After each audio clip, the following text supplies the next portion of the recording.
All right, welcome everybody to the third meeting of the East River Working Group, both in person and virtually. My name is Michael Kramer. At our earlier meetings, we discussed the ongoing challenges facing New York City parks, including staffing shortages and deferred maintenance. More recently, concerns have grown that the proposed 2025-2026 budget will fall short of the $1 billion funding goal, underscoring the urgent need for increased investment to protect the well-being and public health of New Yorkers. Much of the East River waterfront is currently managed by the New York City Economic Development Corporation, EDC, an entity that's not ideally suited for long-term stewardship, park stewardship. We learned that the revenues generated along the East River waterfront currently goes back into the city's general fund rather than being reinvested into the care and improvement of the waterfront itself. At our last meeting, we also heard that EDC is considering transferring this responsibility to another entity somewhere in the near future. And before we, Val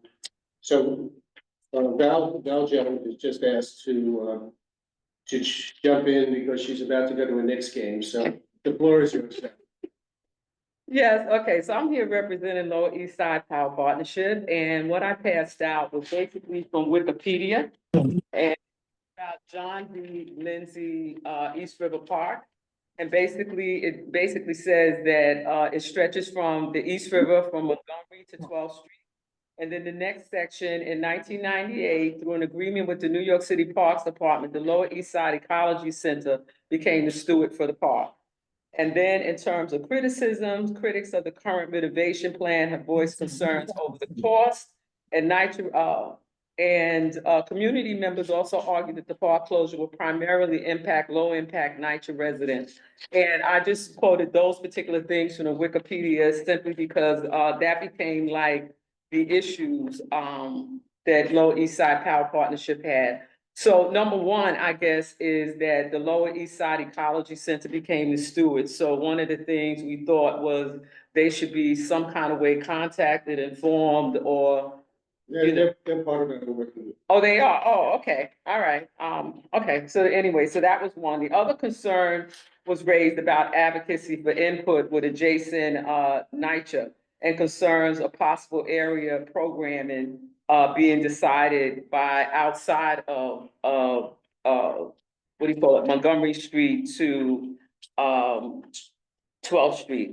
So anyway, that was really kind of like our issues. And then what we looked at in terms of what you sent out as guiding values is prioritization of local residents and equitable distribution of benefits. And so one of the things we were thinking is that there should be some way that the NYCHA developments, especially those that are next to East River Park, such as Baruch, Lillian Wall, Jacob Reed, have some kind of input, or we get some kind of substantial input from them. And I think in terms of community leadership and engagement, another one of the values or whatever, ensure deep and inclusive local representation within our governance structures. And so once again, that becomes somewhat the issue, is local representation that includes those NYCHA developments that are right there next to that park. And then I think your equitable distribution of benefits and prioritization of local residents, prioritize meeting local community needs, free or low cost through accessible public recreational spaces, educational and cultural activities, both indoor and outdoor. And we thought that was really, really good and really, really important, especially for NYCHA developments, because I can say that somewhat historically, I've heard from people that very often the people right adjacent in NYCHA housing, that by the time they sometimes do some of the planning and the I guess rental or whatever of, say, like the tennis space, that it's like done, whatever. So we thought that was a good one. So that was basically our issues that people have. Oh, the other thing was also a recommendation to contact area schools to publicize these meetings. Somebody else at our meeting, that was their suggestion, and that's it for me. Okay, well, thank you, Val. And As you know, the NYCHA houses are all represented on this working group, and some of the presidents are on this call tonight as well. Okay. Sounds good. All right, Ariane, would you like to say a few words as we start? Sure. So sorry for being a little bit late. But yeah, basically, I'm not sure what context was already provided, but I think moving forward in our third meeting, just keeping some guiding questions of what exactly we're evaluating is obviously helpful. Before that come to mind to me is the benefits and potential drawbacks of combining these spaces, right? That's one of the biggest things we're evaluating as a working group. The second that comes to mind is the rebuild by design. So looking at what has already been done in the past, 7 years later, what parts of it do we think applies? What parts of it we want to incorporate?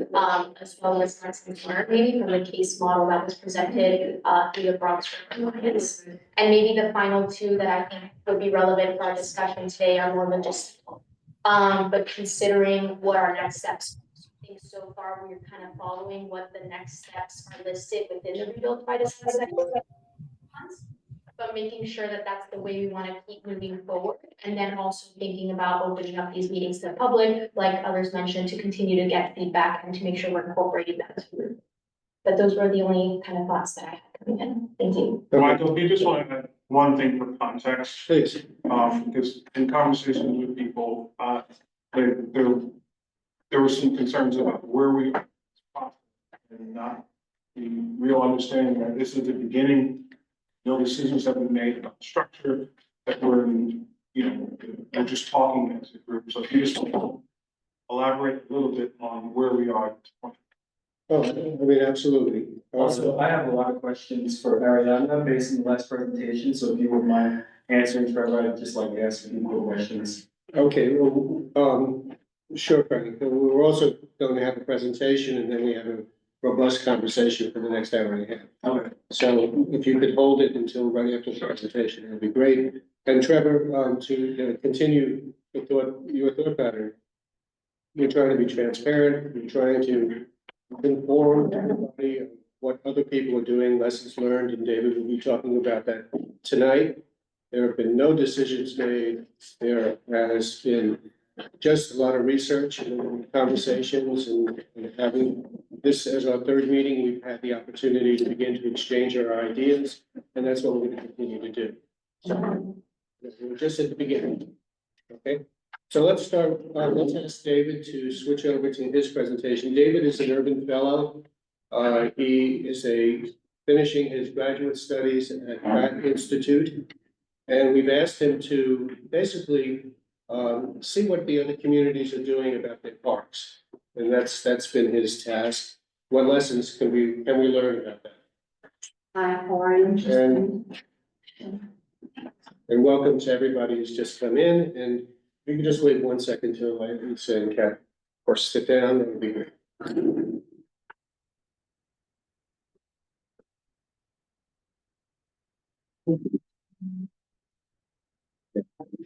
And I think I speak on behalf of everybody to wish Dow on time at the Knicks game right now. It's done it. Which I was going with you. Okay, Catherine, please.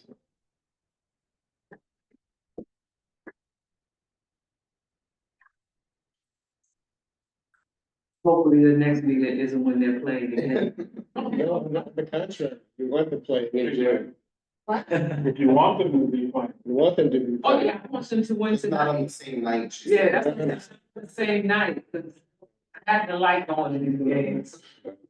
You might have to go to Oklahoma. Okay, thank you for waiting, and David, it's all yours.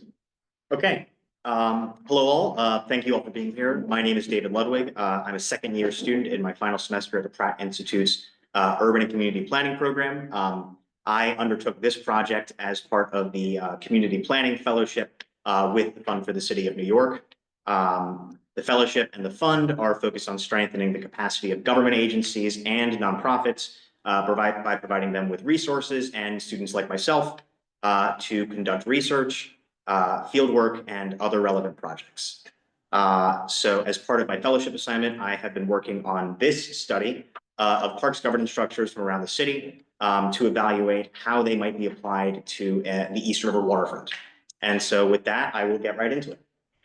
So just to set the stage a little bit, the problem, the East River waterfront, as we know it, is set to undergo pretty massive changes over the course of the next few decades. As I'm sure many of you have experienced or know, Superstorm Sandy brought the issue of coastal resiliency to the forefront of many people's minds. EDC is planning to address this issue through the FIDI Seaport Plan south of the Brooklyn Bridge and the East Side Coastal Resiliency Plan north of Pier 36, as you can see from the graphic at the top. The East Side Coastal Resiliency Project has already seen the closure of certain sections of open space in the area. These are some pictures that I took when I was doing a walkthrough with Michael a few months ago. And then the FIDI Seaport Plan, on the other hand, has yet to begin in earnest. And while the plan does promise to create new open space south of the Brooklyn Bridge, this is the lowest priority of the project and is set to take 15 to 20 years to fully implement. These are some photos that I took the other day, just showing that the east side, where the FIDI Seaport Plan will be implemented, is it's all right, but it's not in the best possible state as it could be. There is clearly room for improvement. While these projects are clearly necessary, they also threaten to put even more pressure on the little active and passive recreation space that's available in this area. And meanwhile, the sites along the East River are administered in a piecemeal fashion by an alphabet soup of city and federal agencies. There's a great map that I'll show in just a few slides that sort of outlines that. Much of the revenue that's generated in this section of the East River, rather than being invested back into the maintenance of it and into the community itself, returns to the city's general fund or to the private tenants who are leasing land along the waterfront. So another significant barrier to the improvement of the waterfront's open space, and an important thing I think to set the stage, is the continuing decline of the Parks Department budget. This has been an ongoing trend for decades, and while at present the overall available funds for the Park Department has increased in recent years, as you can see from the graph at the right, it still sits well below the percentage of the total budget for the city during the worst fiscal crisis during the 1970s. So at the moment, it's hovering at about 57.57%. Even at the height of the fiscal crisis in about 1975, the parks budget was about 1.2% of the total city's budget. So I also think it's important to note that according to US Census data, across Lower Manhattan, the number of people aged 18 and below and 65 and up has increased between 2010 and 2020. This is especially true amongst those over the age of 65. At the same time, as you can see from the graph on the, or from the map on the right, a large proportion of people in Lower Manhattan have to travel more than half a mile to access outdoor recreation space that is at least 1 acre in size. And so for older adults who are, becoming a significant portion of the population, this can make open space, the availability of open space, a problem and make it more inaccessible. So with all of that in mind, I'll get a little bit more into detail around what I consider to be the study area for this project. This map shows some of the major points of interest that I identified along the East River waterfront. And this map shows just how patchwork the administration of these sites is as it currently stands. You can see that there are sites owned by the federal government.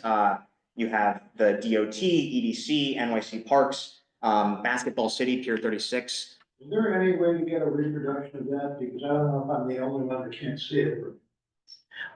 Yes, we can share this presentation with, at the end of the. I'm your partner. There you go. I can't see you. Should we? But can you make it a little? Wait, we can follow you. Lights on the left. It's not. It's us. All the lights on the left. Let me add, in addition to turning down the lights, this is being recorded, and there'll be a YouTube channel where you can see the whole meeting. Thank you. You can also zoom in a little bit if you want to, just with this one. I don't think I can, but at the end of the presentation, I'll come back to this map and make sure. Okay. So yes, this is the very patchwork nature of the project site as it stands currently. Like I mentioned, lots of different organizations, city and federal, are involved in the administration of these sites, and whatever revenue is being generated is going to a lot of different places. So with all of this in mind, I set out to establish my own goals and methodology for achieving these. So the focus of this project is an assessment of what governance structures are currently in use around the city.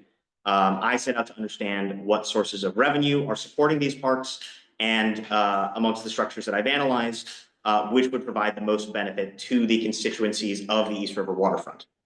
My methodology for analysis was based on the use of case studies that I'll get into in a few minutes. After getting input from the working group, I selected a number of parks and set out to analyze their governance structures through their bylaws, internal documents, and operating agreements. I also used publicly available 990 tax forms to break down each of their sources of revenue.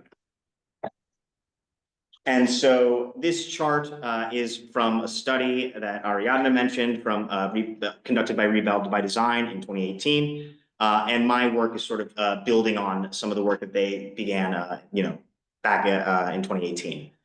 So they outlined some of the governance structures that are for parks that are in use around the city and the country more broadly. And this helped me to identify the parks that I would use as case studies, those being the Central Park Conservancy, Bronx River Alliance, Hudson River Park, and Brooklyn Bridge Park. So the study, the 2018 Rebuild by Design study ultimately concluded that the Bronx River Alliance is one of the stronger models to emulate along the East River. And I'll be getting into why that is in later slides, but I think it's important to note that since starting this project, I've had a little bit of difficulty in getting into contact with them. And some of the information that I've found in terms of their financials is a bit dated compared to some of the other parks I've analyzed. Also, as an addendum, I added the Local Development Corporation at the bottom of this chart, just as an important model to note, just because that is what Brooklyn Bridge Park falls under. So getting into some more specifics, I'll start with a timeline of the history of the Central Park Conservancy. So they are having their roots in the 1970s as the park begins to fall into a distinct state of disrepair. Piecemeal efforts are undertaken to restore some of the park, but it's not until 1985 that the Conservancy is fully established and they have their initial purview set as supporting the work of the Parks Department.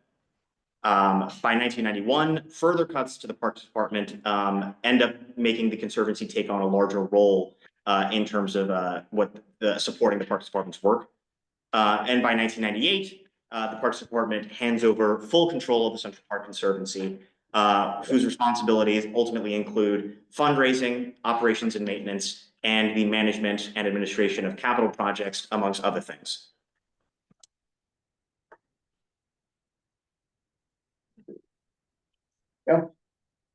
So just getting a little bit into their sources.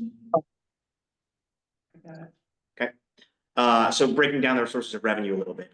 In the 23 to 24 fiscal year, the Central Park Conservancy took in just about $200 million, which based on their acreage works out to spending approximately $237,500 per acre. Over half of this came from individual contributions to the Conservancy, and another important source of revenue came from the projects that they've conducted within the park itself. This would amount to about $25 million, and based on their 990 tax forms, was generated from completed improvements around the park in accordance with their mission. When you say programs, what kind of program? This was in the 990 tax form. This is how it was listed. Essentially, they don't go into the very specifics of like what kind, but from what I could glean, it seems like it is the actual programming that's getting done. So I would think camps, sports activities, concerts, things of that nature. And they did programs. Yes. Yeah. Merchandising. Yeah. Yeah. So other revenues are mostly from investment dividends and their sale. So you can see from the graph at the left here, overwhelmingly, it is contributions and gifts and grants where they're getting the majority of their revenue from. This makes sense. Central Park is known as a world-class park, even when it was falling into a state of disrepair. It had that reputation.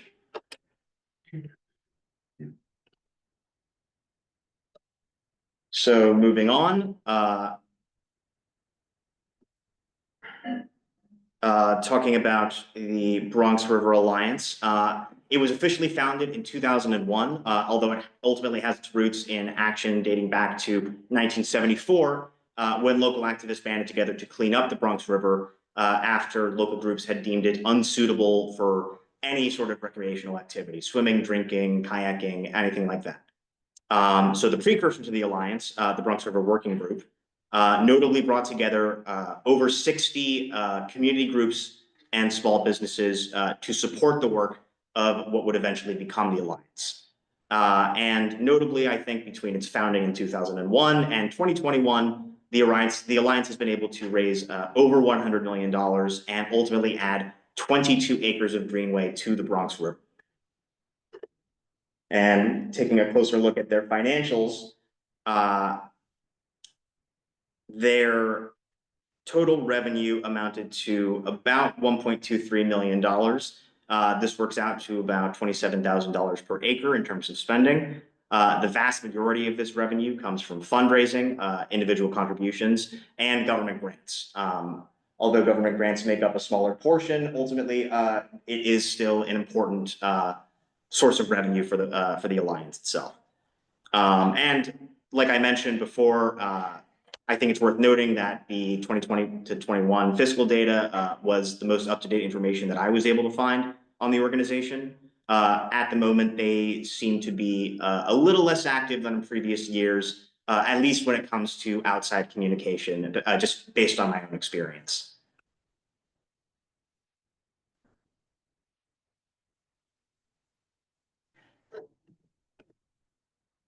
And so moving on, the Hudson River Park Trust. So they were created, notably this differs a lot from Bronx River Alliance and from Central Park Conservancy. They were created through state legislation that was signed by Governor Pataki in 1998. A plan for a park on the west side of Lower Manhattan dates back to 1974, as the piers there fell into complete disuse. Commercial development was ultimately baked into the proposal as a means to fund the park's operations and maintenance. Also notable is that in 2013, the park was able to sell some of its air rights in order to enable development that would aid in the funding of continued funding of operations and maintenance. And so in the 22 to 23 fiscal year, the Hudson River Park Trust's total revenue was about $55.9 million, amounting to $101.7 thousand per acre. A little less than half of this revenue comes from lease and occupancy permits for the commercial development on the park. And then parking and fees also represents another sizable chunk of their revenue. Also separate from the trust itself is the Friends of Hudson River Park Trust. They're a nonprofit whose main task is focused on fundraising. They raised a further $12 million, amounting to about 8% of their total revenue for that year. And so once again, I think it's important to note that almost all of their revenue, aside from the Friends of the Hudson River Park Trust, is coming from development that was done in the park to ultimately make it self-sustaining. And so that brings us to the Brooklyn Bridge Park. They have their roots in the Port Authority's desire to sell piers 1 through 6 for commercial development. Members of the Brooklyn Heights Association sought to see this turned into parkland for fear of the privatization of the waterfront and the loss of access, the loss of views. They ultimately succeeded, but not without some issues. In 2002, Governor Pataki and Mayor Bloomberg signed a memorandum of understanding which dedicated Piers 1 through 5 for parkland specifically. However, a 2006 lawsuit found that it was actually the general project plan and not the memorandum of understanding, which in this case, in the case of Brooklyn Bridge Park, was created by a subsidiary of the EDC. And this ultimately decided which piers would be parkland and which would not, which would be available for commercial development. So the general project plan allowed for commercial development where the MOU did not, resulting in the construction of a hotel and commercial housing. This being an important precedent to note when it comes to memorandums of understanding versus the general project plan. So getting into their financials, the 22 to 23 fiscal year, Brooklyn Bridge Park's total revenue was about $30 million, amounting to $364,000 per acre. More than half of their revenue comes from payment in lieu of taxes paid by the commercial developments directly to the park. And the rest of their income comes from leased interest, rents, and permits and other fees. So once again, significant that the park is fully self-sustaining, but this is at the trade-off of their being that commercial development within the park. So getting into synthesizing some of the data. There's a lot here. If you need me to repeat anything, I absolutely will. So starting with Central Park Conservancy. They started as a more supplementary organization that helped make the Parks Department make ends meet. Eventually, they transitioned into managing the entire park, including fundraising, operations and maintenance, programming, events, and the design and bidding for capital projects. They are governed by 53 trustees, of whom 5 are ex officio, positions held by elected officials, and 5 are mayoral appointments. According to the bylaws, 2 of the 53 trustees are elected to represent the interests of the surrounding community, and they have equal voting power when compared to the other trustees, of course. Like I mentioned, mass majority of their revenue is coming from individual donations. However, I think it's important to note, any revenue generated from concessions within the park is mandated to go back into it as well. And Central Park Conservancy, their main asset is that they have always been known as a world-class park. It's immense strength for their fundraising efforts. The East River Waterfront doesn't have exactly the same reputation as Central Park, but it still holds a lot of some weight in the imagination of the Yorkers as an important historical site. Yeah, and so moving on, the Bronx River Alliance, they were essentially filling a gap, much in sort of similar to the Central Park Conservancy, but they were more focused on cleanup of the Bronx River when city organizations couldn't or wouldn't. And so their role as a partner of the Parks Department and a liaison between the public and private sphere means that community control is very strong in their structure. Also worth noting, as a partner of the Parks Department, they have equal standing between each other. This strength of community control is also evidenced by the fact that the working groups on the ground, education, ecology, greenway, and outreach, these 4 working groups directly elect 8 of the 25 members to the board of directors, and the other board members are appointed by a 2/3 majority vote. The board's responsibility of deciding organizational policy also ensures that their original mission stays at the core of their work, which is focused on re-engaging the community around the Bronx River and creating a sense of connection to this important, ecological, but also recreation space for the Bronx. So one of their major strengths is their consistent engagement with local stakeholders. As there isn't much revenue to be captured along the Bronx River, this engagement is of major importance because of how it assists in their fundraising capabilities. On the other hand, the Alliance, like I said, doesn't have assets from which to extract revenue. And because of that, they're reliant on grants from the Parks Department and their own ability to fundraise. And so this is definitely a double-edged sword in the grand scheme of things. So while it's clear that the organization has made huge improvements to the river since the 1970s, I I think it can be difficult to motivate people to continually donate to an asset that they will be promised to be able to enjoy in the future rather than right now, which is, more the case with Central Park, where there is a solid asset, regardless of the amount of funding that we do. So where these two parks were created through community organizations and eventually given more responsibility over time, the next two were created through legislative acts at the city and state levels, something that notably in both cases took a decade to multiple decades to accomplish. But I still think that there are important lessons to be learned from their experiences. And so Brooklyn Bridge Park, like I mentioned, created through an MOU between the city and the state. This stipulated that the park had to be fully self-funding, which ultimately decided for them whether or not there would be commercial development within the park. Still, this ensures that the park always has money for operations and maintenance, regardless of the funding for the Parks Department. So there's also a 17-member board of directors, with 14 of these directors being appointed by the mayor, deputy mayor, and deputy mayor of housing and economic development. 8 years after the founding of the park, they would set up an advisory council. However, I think it's important to note their recommendations are ultimately non-binding to the board. So in an interview I had with a member of the board, the advisory board, I was told that the relationship can sometimes be contentious and competitive as their priorities tend to differ. The advisory board generally being made up of people that are living near the park and have to deal with, whatever sort of externalities come with it.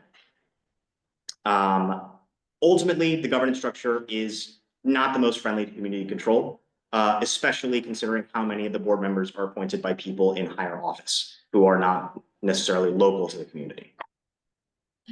And so finally, Hudson River Park. So also created through legislation at the state level. It took multiple attempts to pass through the state legislature, and it was a years-long process.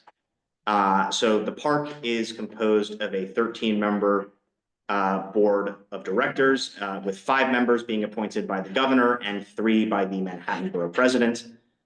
There is also a 40-member advisory council on which the city and state have equal representation, each having 5 members.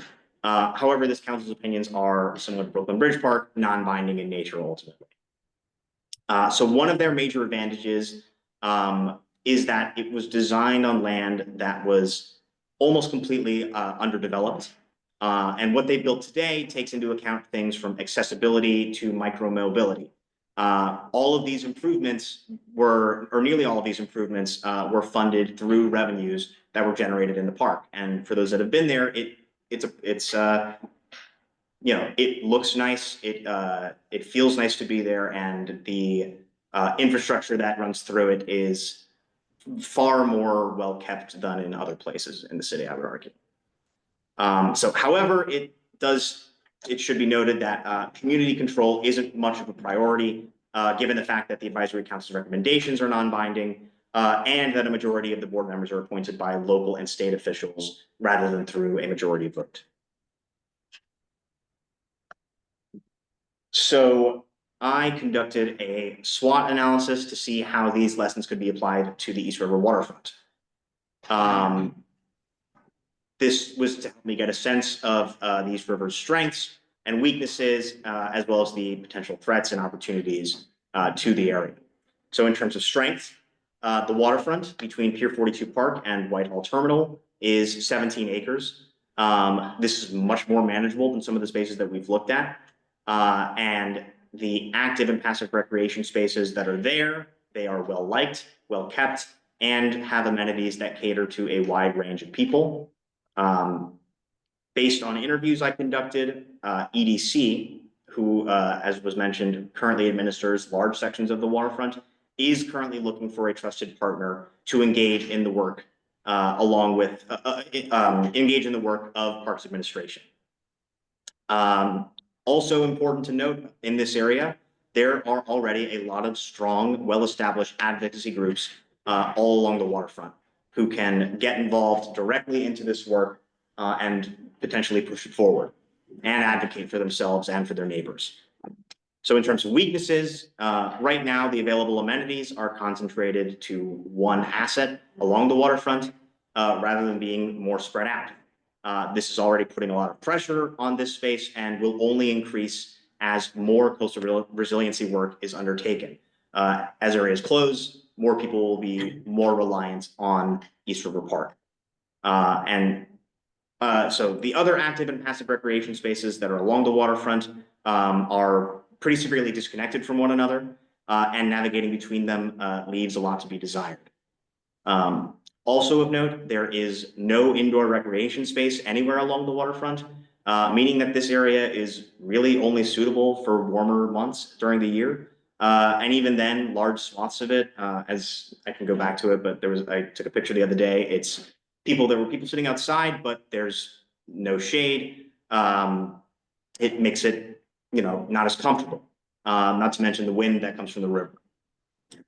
And so looking at opportunities, creating and improving the connections between the available active and passive recreation spaces will ultimately alleviate pressure on the most used ones. So if an organization is to come out of these meetings, it can enshrine community control as a major priority from the get-go, rather than adding it as an addendum later on, which was the case in some of the other parks we've looked at. Also worth mentioning is that air rights over piers are a valuable potential source of capital that can be used to begin making the needed improvements along the waterfront.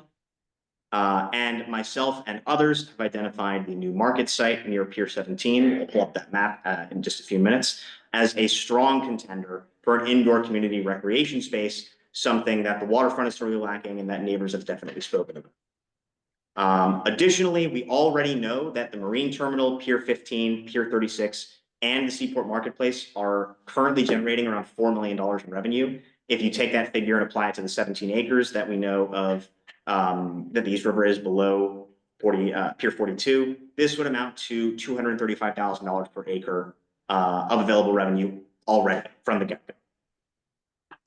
So leaving it off with threats, achieving self-sufficiency will be important given the limited resources of the Parks Department. This will require identifying other sources of revenue for the waterfront compared to what's already there.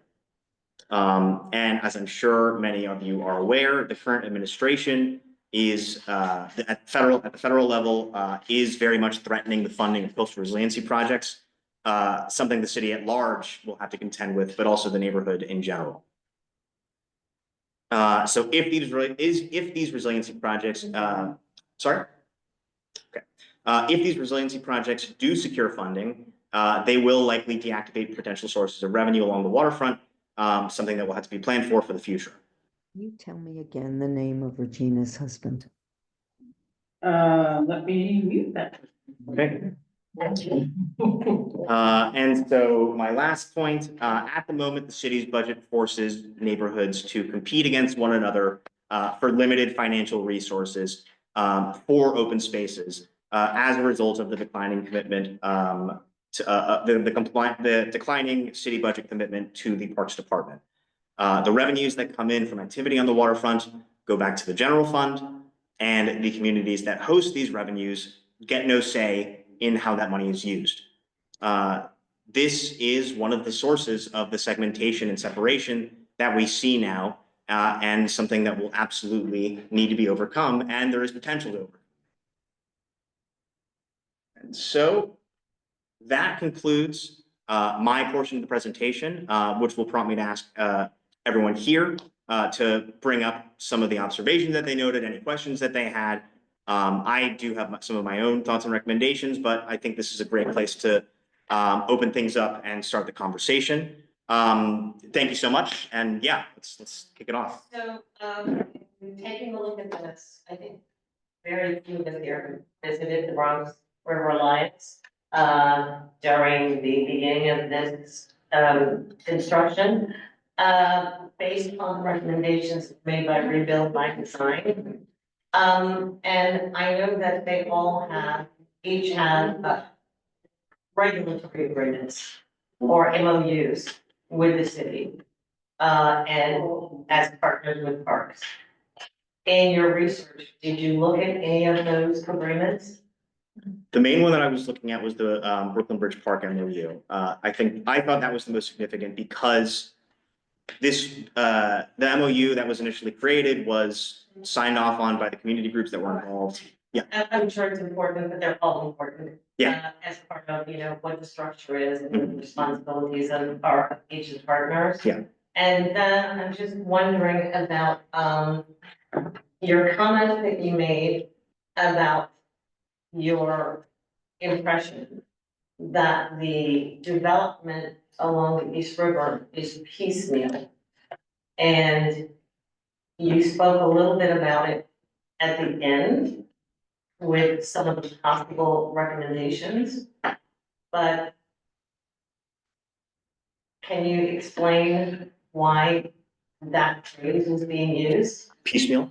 Yes. I think what's notable about that administration is that because there are so many organizations that are involved in administration, they, notoriously city agencies do not communicate with each other. Okay, last thing, and I know everybody else has something to say as well, but also, I know I'm new to these meetings, but I've been following them. It would be really great if everybody could introduce themselves and say who they are, and if they represent someone who that might be, if possible.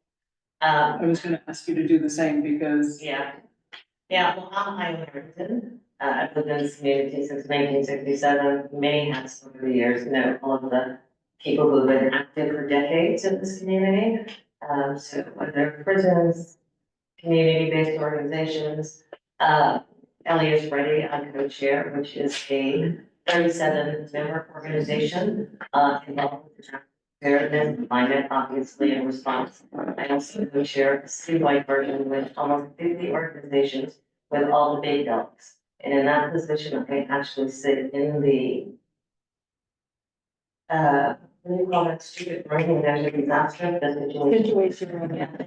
So, in a whole bunch of issue raised, all of that kind of thing for me. So I'll wait till the introductions and I'll wait till some of the more of the other questions have been asked to, contribute, comment or question again. I'll start with the introduction. My name is Michael Kramer.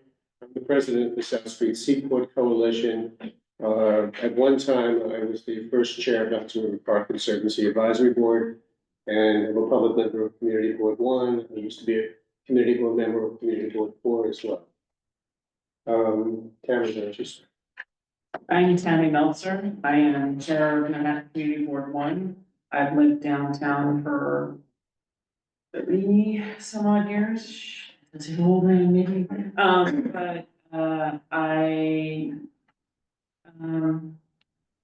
I love Lower Manhattan, all sides of Lower Manhattan. I have 3 kids I've raised here. Spent an awful lot of time schlepping up and back around to every ball field, soccer field, theater, dance hall, anything for after school programming, gardens and everything. So that's why I'm.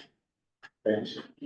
Asa Torres. I am the president of Alfred A. Smith Houses, but I am also the Manhattan South Chair. I represent my district from Manhattan South, the district committee of presidents runs from 105th Street, east to west, all the way down to Alfred E. Smith Houses.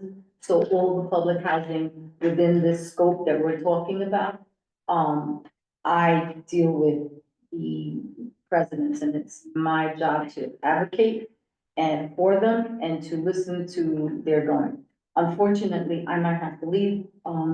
There's a tragedy in Vladeck Houses. That's what that call is about, but I will reach out to all the TA presidents, in the East River side. And I will send them this. In fact, that's probably one of the ones that's going. I will, reach out to them, send them this, presentation so that they're aware of it. One of the conversations we had last night was about how much is our properties worth in public housing in NYCHA. People would be astonished to learn that Smith, for example, is worth 2 trillion, yeah. I think our apartments are worth whatever. It's insane, and I guess people don't. And no, we don't live on public housing. We don't live in public assistance. We work, a vast majority of us are pension and social security. I don't know about social security, but definitely we live on pensions and we're retired people who have worked. And we run this city. We're the ones who support this city at every level. And so we have a real, vested interest in this. I will also say that, the eastern part, which Frank shares, we have a committee of resident leaders already, and I think there's several on the Zoom, who will present themselves. I personally came because I just wanted to be here so people, can see a face to public housing. Not just me, but all my other co-presidents and all the residents who live in public housing along the river. And, yeah. Thank you. I'm Catherine Freed. I've lived downtown about 55 years. Former chair of Community Board One. I'm a former city council member for Lower Manhattan. Former Supreme Court judge. I'm currently in Community Board Three. I live in East River Houses, and I am involved in East River Park Action. John? John Velasco, I am the Deputy Chief of Staff to Congressmember Dan Goldman. I'm also a former LES resident. I grew up in NYCHA Jacob Reese Houses. I'm a former district leader in this area. And I think I've worked for every single elected official who worked in the LES in the past 6 years. Hey everyone, I'm Andrea Gordillo. I'm the chairwoman of Manhattan Community Board 3.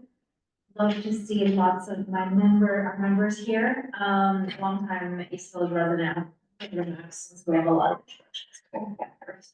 Yeah, hi everyone, I'm Max Deutsch, Councilman Christopher Martinez, Legislative Director. Even just personally grew up in the co-ops on Grand Street, so very familiar again with the park. And yeah. Thank you. Frank Alvila Goldsman, like many people, I wear many hats, but right now I'm here representing the Friends of Pier 42. David Sheldon, something to guest here, for over 20 years I've been a mariner at the South Street Seaport Museum. My concerns here were mostly maritime and how they would mesh or not mesh with communities ashore that really do need to marry. I'm a public member of Community Board 1 and also still on the steering committee of St. Mark's Seaport. A lot of ties with the surrounding community to the Seaport Authority. Oh, my name is Ariadna Chua. I'm also a resident of East River. I'm part of Community Board 3. I'm the chair of the Economic Development Committee. I'm Diane Lake. I have lived around here for years, raised my family here. I am a member of Community Board 3. I'm the vice chair of the Parks and Rec Committee. And I'm here representing the East River Alliance, which is an advocacy organization for East River project. Trevor Holland, Chair of Parks and Waterfront, Community Board 3. So I also live in South Street, outside Pier 35, with some founder friends there. To expedite this, it's all. Say in terms of. Hi, everybody, I'm Daniel Tano. I am a member of Community Board 3 on the Parks and Waterfront Committee.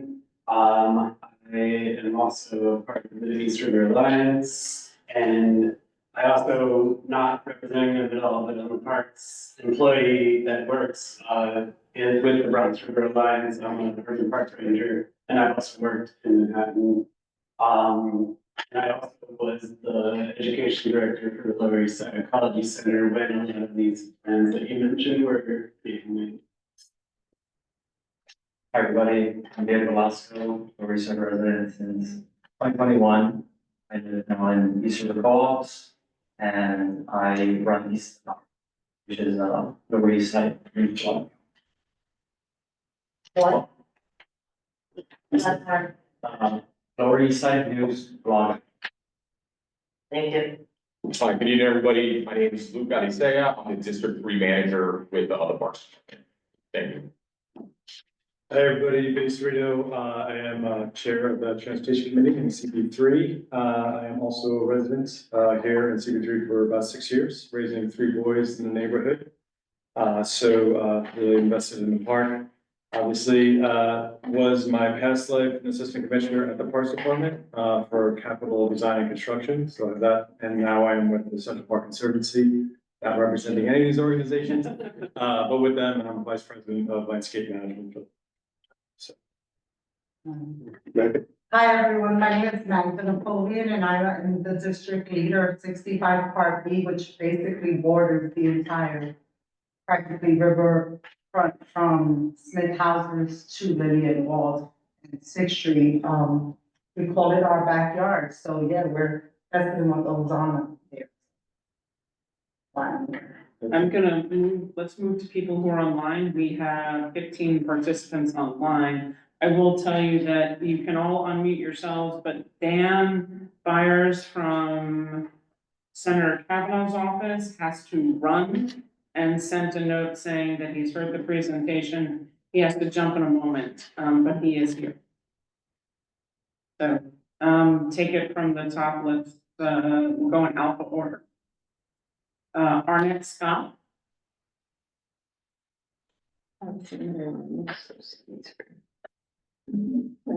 Damaris, do you want to unmute yourself?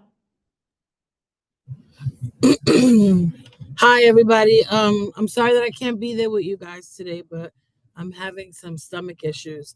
I'm a resident of the Lower East Side. I'm also the executive director of Goals, Good Old Lower East Side. I'm also co-chair and founder of LES Ready. I'm the land use chair of CB3, though I'm not here in representation of CB3. I've worked on Pier 42, ESCR, helped to author a report called Our Waterfront, have a vested interest, have been super involved on all issues waterfront in this neighborhood for a really long time. In fact, if I showed you the outside of my window, what I'm looking at is the waterfront. That has been my lifelong view. So I am very protective of it and of everything that happens there. And I'm happy to be here today with all of you having this discussion. Thanks, Damaris. Arnett, do you want to unmute? Camille Napoleon? I'm just going down by the order that they appear. There's no way of putting them on the screen. I think they're. We can stop the presentation. Yeah, we can stop the share. And everybody can be seen. There we go. So. Ooh, gosh. Tasha Evans.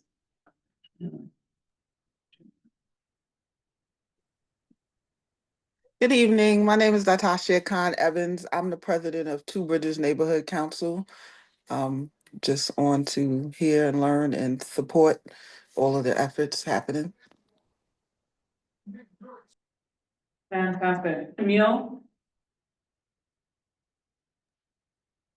Hi, good evening, everybody. Forgive me for not having my camera on. I am a born and raised resident of Lower East Side, community leader, president of Lower East Side Foundry. Jumping on to, hear what's going on and catch up and support. Thank you. Thank you. Linda? Hi, I'm Linda Roche. I'm representing Southbridge Towers, 1,561 units in our complex. I'm a 47-year resident of Southbridge Towers, a former member of Community Board 1 many years ago. And my son was born here in 1980, grew up, we were running all over the city trying to allow him to play Little League and soccer and basketball because we had nothing down here. And I really want to see the young people, not just the children, but the adolescents and the teenagers having some recreational space. Elaine LaPena?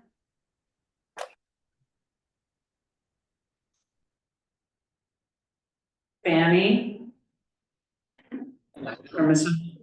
Sorry, I was muted. It's Elaine LaPena. Hi, Elaine. Hi, yes, I live at 227 Cherry Street, part of Two Bridges neighborhood. Uh, Born and raised in the Lower East Side, up on 10th Street and Avenue D was my birthplace, and slowly and surely moved down to this area, but always along the waterfront. President of the Tenants Association at 227, but that's not what I'm representing here. I just want to know exactly what's going on and, how we're moving forward with the waterfront and how we're protecting it. This is our area. It belongs to us. So whatever goes on in it, we need to be informed. Awesome. Fanny? Hi, my name is Fanny and I'm from Assemblymember Brisley's office. I was involved in Eastwood Park Action and I also live at Gardenia Gardens. But she is here representing. She representing Grace? Office? Okay, that should be clear. Yep. Megan. Megan Malvern? Hi, I'm Megan Malvern. I'm raising two boys here. I live in the Seaport area, and my kids have gone to public schools all up and down the whole area that we're talking about. So I want them to be safe, but we also need to have fun places for them to be and build community. And you should have to pay to play every single moment you walk outside. And I was deeply worried about how I feel like every single outside space is getting auctioned off to development, and at our detriment, that we're going to lose our light, our air, and access to anything that's fun to be outside with. I'm also one of the co-founders of Children First, which we put together when 250 Water Street was going through its remediation, and then ultimately the development that Howard Hughes is putting through there. So that's me. Happy to be here. Thank you. Arnett? Hello, my name is Arnett Scott. I'm a Lower East Side resident, long time. My grandparents migrated from the South to the Lower East Side in the 40s. My mom was raised here, my husband was here, my 3 children here. So we're 3 generations in. I'm on Community Board 3, as well as on 2 different organizations. One is the Black Voices of Lower Manhattan. We're involved in civic engagement, and also the Sisters of Harriet, in which we're also involved in education and uplifting our children in the area and district of Lower Manhattan. And I'm on this call today because I'm extremely concerned about the use of the waterfront and what the plans are moving forward on how to what conservatorship looks like, stewardship looks like. As I watched the East River Park, how I watched that development happen and the input from the stakeholders within the area, how that played out. I just wanted to make sure that this go around that my voice is heard, and also to elevate other voices that are unable to attend meetings such as this, and to hopefully ensure that our park as well as the waterfront is always open to the residents of Lower Manhattan and have access to it. Thanks. Thank you so much, Arnett. Rosa Chang? Hi, my name is Rosa Chang. I am a downtown resident for 26 years. I am here on behalf of Gotham Park. I'm a co-founder and president of that 501c3, which is working to reopen the space underneath the Brooklyn Bridge in Manhattan for public use. I am also a member of Community Board 1. But I'm not here representing that, nor am I here representing, I'm on the Climate Coalition of Lower Manhattan. I deeply believe and I'm concerned in resiliency issues. What else? Board president of a building in FIDI. and part of Trinity Church's Neighborhood Support Council, which is advisory, and deeply involved in schools as my son goes through them. So Peck Slip School, PS 150, and now Spruce. That's it. Thanks, Rosa. Tanya? Good evening, I'm Tanya Castro Negron. I'm longtime resident of the Two Bridges neighborhood. I am also the president of Lands End 2 Resident Association, here also representing Lands End 1, which falls between Rutgers Slip, Clinton, Cherry, and South Street. I'm also the community engagement coordinator for Two Bridges Neighborhood Council, which is the 70-year non-for-profit organization that originally started the Two Bridges neighborhood, and assuring that we have a voice at the table continuously, as we've done for so many years, and also sitting beside our constituents who also provided the information for our community to be engaged, such as Damaris Reyes, from the very beginning, always coming out to our communities and assuring that we were at the forefront of everything alongside those who presented as CB1 or anyone else is presenting about the waterfront. So just making sure that I have the information to bring back to our neighborhood, our community, our residents, all those who are not able to be on these Zoom meetings or attend these meetings, and making sure that we're transparent in everything that's occurring along our waterfront and within our neighborhoods. Thank you. Hands down. Zule, Velasquez? Hi, my name is Zulay Velasquez, born and raised in the Lower East Side. I'm currently the Tenant Association President at Jacob Riis. And I have a lot of concerns about this construction that's happening in the East Coast of Resilience, as we are in a brownfield site. And in 2022, we had an arsenic crisis. It was not a scare. I have well over 40 residents who got arsenic from just the breaking of our infrastructure.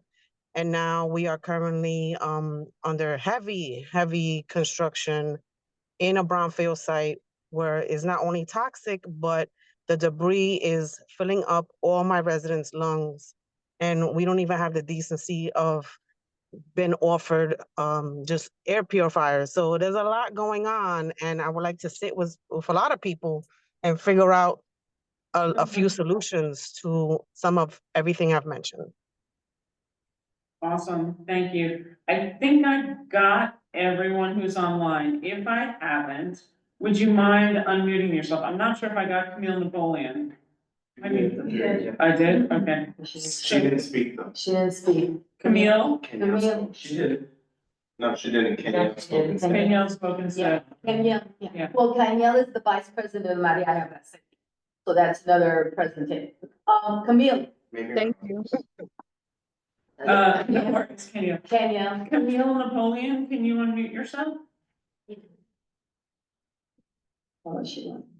She might dipped in or out. Otherwise, I think I got everyone. If you are online and I haven't gotten you, feel free to jump out, jump in. There's no structure or organization. It's about making sure everybody gets to say hello. Okay, let me jump in. And at our last meeting, we talked about trying to draft some principles. I'd like to thank Diane and Ari,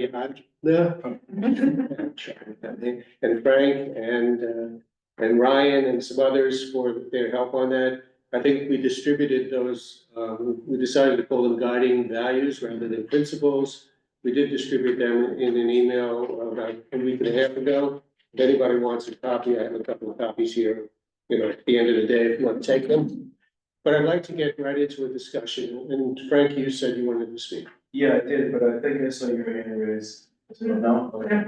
So, a few questions, and I'll direct this first to you, David. In looking, I wasn't able to attend the last meeting, but reviewing YouTube, you were gonna go back to EDC with some questions.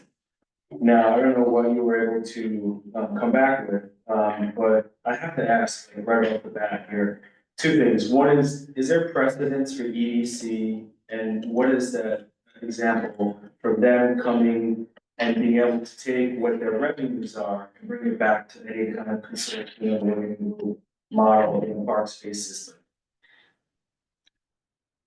Not that I was able to find. I do think though that, Oh, that's fine, I'm not. yeah. No action moment. So Park Park Trucks, that is existing. Where when they took over, I should have said city or city. but there's a share agreement, that is a city-state kind of a thing, but there is a share agreement that they have with EDC on this. And I will say that and I don't wanna dominate here, but from Community Board 1, when they talked about resiliency, one of their next steps was governance and establishment. And EDC has been in all of the meetings thus far, except for tonight, because they had a personal emergency and texted us beforehand. But they're in support of a conceptual way to make this done, because. Yeah, I heard they don't want the responsibility. What the big missing puzzle piece here is what they would actually do. And so every time I saw her presentation, your presentation, there's all these fantastical figures. I don't know what that actually means in reality. Because one of the considerations that I'm thinking about from the Pier 42 perspective, and I would just say anything north of it, these are new parks, as we stated, is what the trade-offs are for fledgling organizations that are trying to get off the ground now and will be participating, I can say, Pier 42 in programming for the coming seasons. What that trade-off is, because you're giving me this presentation of all this lease money, and I have really no idea what EDC is actually willing to commit to, or, you know, what percentage they're even saying that they will dedicate, and what that structure will look like, and what the requirements are for what we have to create. So it's a big missing puzzle piece for me in that regard. I also don't understand, it feels like apples, oranges, persimmons, and kiwis. When we talk about all these different park structures, and we're equating them back to, for example, I'm just gonna highlight in my area district, Pier 42 and East River Park.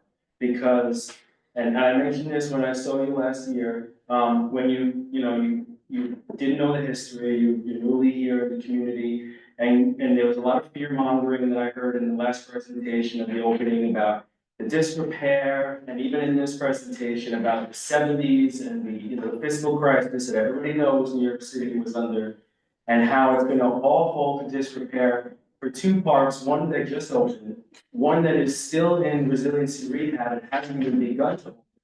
And yet we forgot, for some reason, that the Ecology Center has been the steward for East River Park. I don't recall any disrepair in East River Park when it comes to the horticultural aspect too. This is a different story when we talk about the rec programming, of course. But like, I'm trying to latch onto these numbers that feel very violently out of sync with what I understand pragmatically is going to happen. And if there's no actual verbal commitment from EDC, then it just feels like, it feels a little bit made up. You know, and I'm not understanding that relationship value, again, because I have to think about organizations that are newly created, that are trying to represent the area adjacent to it as a whole, but in particular, it's a low-income area, subsidized housing, and it's the largest population of NYCHA below 96th Street. And we're already talking about levels of commercialization. So when we bring up the Brooklyn Bridge Park, that is fully funded by the developments. They're not shy about it. That is a development park. It's a real estate park. So that's what I'm talking about when I say, like, it's not apples to apples. And when we talk about, I heard mentioned the last time, Riverside Park. So East River Park is 57 acres. All the other large parks we talk about are much bigger. So it's again, these numbers are coming around and they sound ooh-ah-ah, but like, I don't feel anything is actually very grounded. So it's very hard, because if we're trying to bring up organizations that are going to be reflective for programming, that are going to serve, because that is our aim, is we want to serve the adjacent community, the underserved community, and before we even get off the ground, we're now being sold this bill of goods that is like fantastical, where I know in years down the road is going to be a consortium of appointees and commercial representation that will not represent the adjacent communities as a center. It will be $15 ice creams, it'll be $10 coffees, it'll be the relaxed nature of the East Village, the Lower East Side as a whole, when we talk about what it used to represent in LES. All of that, to me, is really up for grabs. And for a park that hasn't even fully opened, and when we talk about, to me, East River Park is a crown jewel. So I don't know where the equated value in what these passive and rec spaces are below Montgomery Street.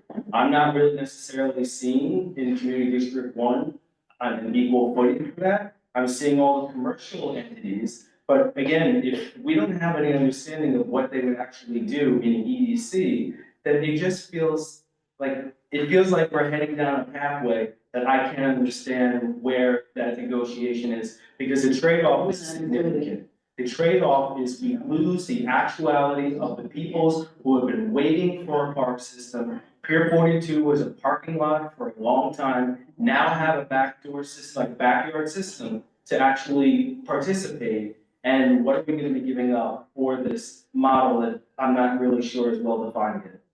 I think this is a question for people like Trevor. Well, I just want to ask, because there was a lot. There were a couple of people in this room that were part of Pier 42 for many years before we even got here, before we even moved here. And I asked you before, when the park opened, I said, look, I was out there doing stuff. I was out there doing the push to get that park. I'd like to be a part of the group of Pier 42.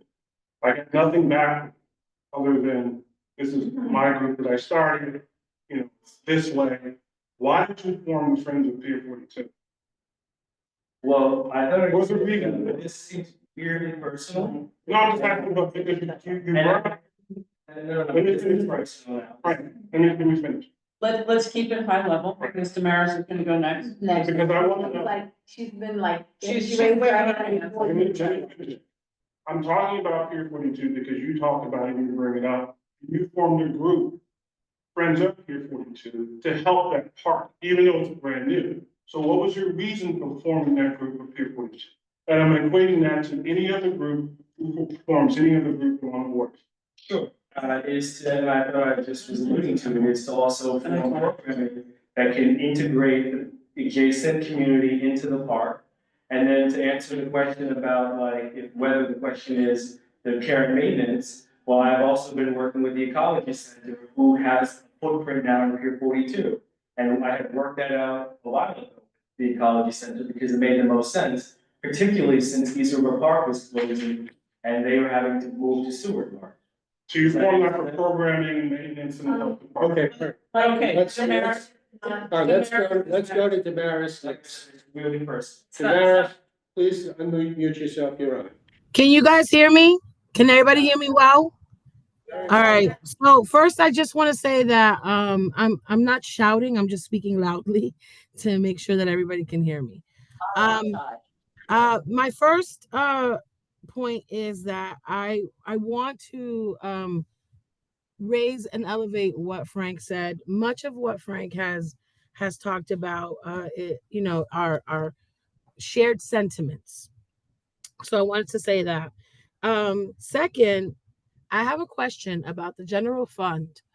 We keep talking a lot about revenue and EDC and, the revenue that is going to be generated and how that revenue can be shared amongst the other players along the waterfront. And it strikes me that when the city generates revenue in these parks, in most parks, it goes to the general fund. And the park does not get a chance to if a park generates revenue, it goes to the general fund. Those funds are not traditionally committed to those parks. So if that is the case, number one, why will EDC be able to direct resources to this designated area? And why isn't the question, or what we are dealing with here, how the city directs resources? The further we get away from public dollars and the closer we move towards private dollars, the more we take away all of our decision making. Today, it is people who don't have a voice. Tomorrow, it will be all of us, because resources and money and donors and folks who will be able to facilitate, bigger projects with bigger, price tags will ultimately become decision makers around this. So I understand that we are trying to think about a resolution that would see how we can unify our waterfront, make it cohesive, and fund it in general. But I think that we're barking up the wrong tree and we are pushing the wrong solutions forward. We are pushing ourselves towards relying more heavily on other resources when we should really be thinking about how to push the city, how to push our legislators, how to think about what is the proper revenue that this park and all of the parks in New York deserve to have. Secondly, this is a brand new park. Those needs that we are talking about are not going to take effect right away. So we have a little bit more time, in my opinion. Maybe I'm looking at the timeline wrong.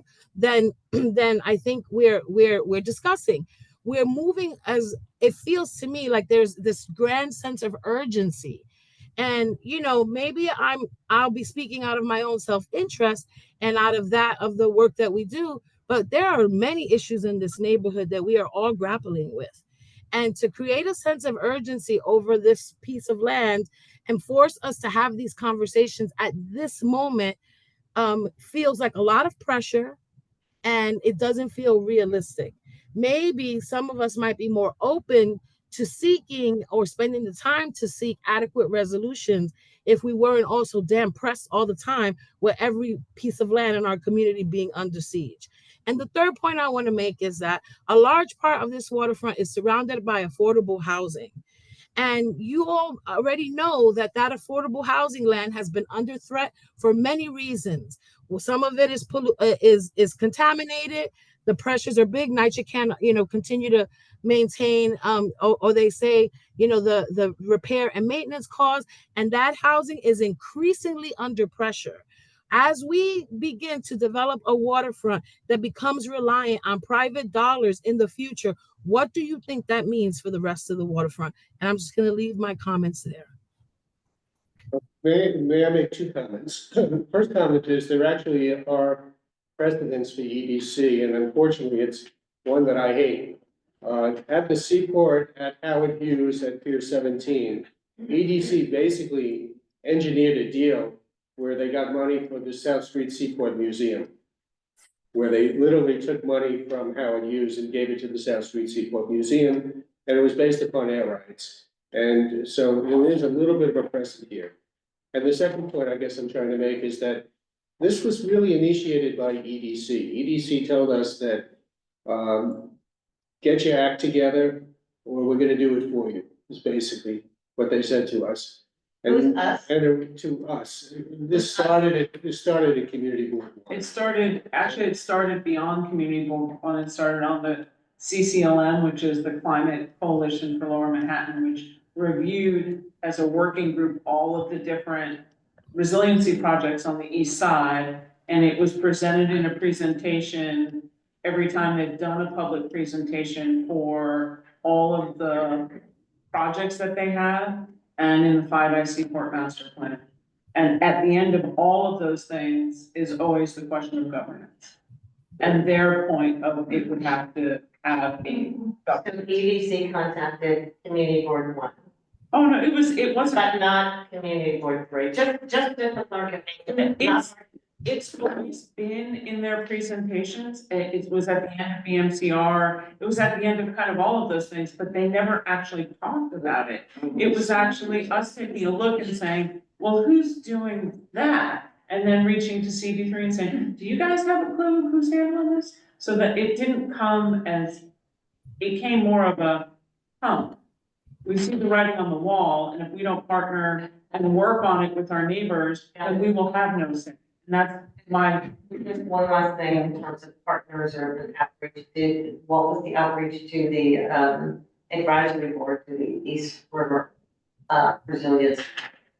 They've not done any outreach to anyone. No, I'm asking the conveners of these meetings, which is you. What has been the outreach to the? They've been participating in it. Pardon me? They've been participating in our meetings except for tonight when they represented it at a personal emergency. David, and then Catherine. That, yeah, I think that's about the wrong organization. Diane, and then David. There's a gentleman on the left that's in the front. Oh, okay, Chief. Yeah.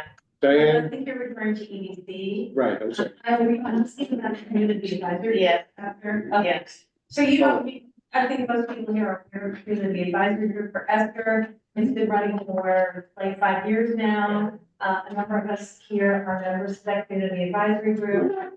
But it's focused on the construction in East River Park.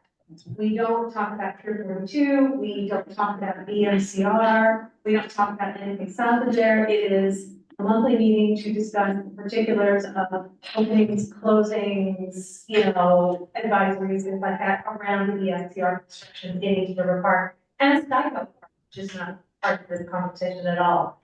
So, I don't think the EDC would have any reason to reach out to us, because, to the CAG, because EDC is not involved in East River Park. And they have a section situation, right, which is concerning. I'm sorry, I'm having trouble. I didn't see you, so. let me Well, go it to would have made sense, so. A quick point of information that money generated from Pier 17 by the EDC, $40 million, did not go to the museum. It went to a specially created corporation. The sole purpose is to pay that interest to the museum. And I point that out not because it's supposed to what happened, it's manipulated by EDC, but as a funding. In other words, it is possible for the EDC to come up with money and deposit it in a fund, which can fund what you wish to do. Thank you, David, yes. So it's a little bit of a follow-up to Frank's, but also an observation from the presentation, but and something that could be researched more just to figure out what's going on. But we do have indoor recreation space that's owned by EDC that is has a concession tenant, whatever, in Pier 36, Basketball City, that predates. But we have predates my living here for 20 years, but so I'm not familiar with the agreements that were made there, but it is something we could look into, like, as far as how much money they're taking in and how that could be put back, or if any of it is being put back into the community from EDC's revenue from that and the ferry boats. Damaris has your hand up. Damaris? John. I'm sorry. I don't remember what I was going to say, but I do want to say something about Basketball City. It is, it was part of a long-term lawsuit under Sheldon Silver when, I don't know all the particulars, but I know that Two Bridges Neighborhood Council goals and others, when the city was when EDC was trying to, I guess rent it up, we all had quite a lot to say about it and felt that it was not going to really meet the needs of the neighborhood. But it is a recreation center, and that it doesn't serve us better is not through any fault of our own. It is through the fault of the city, because many of us, did ask for expanded services to the community as opposed to pay for play. So I did want to say that. Thank you. I just had I guess a clarifying question, because as I hear about EDC, correct me if I'm wrong, EDC does not have any assets north of Delancey along the waterfront. So why does EDC have a role in what's happening north of Delancey if that's all Parks Department jurisdiction? You have to put the map back up to take a look.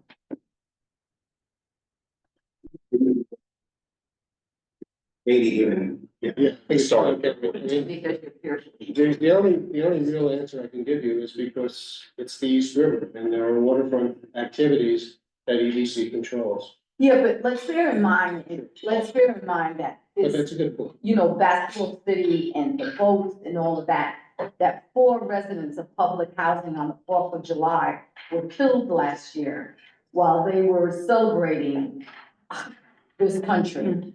And so Sharing the wrong one I, online. I'm a little bit, concerned about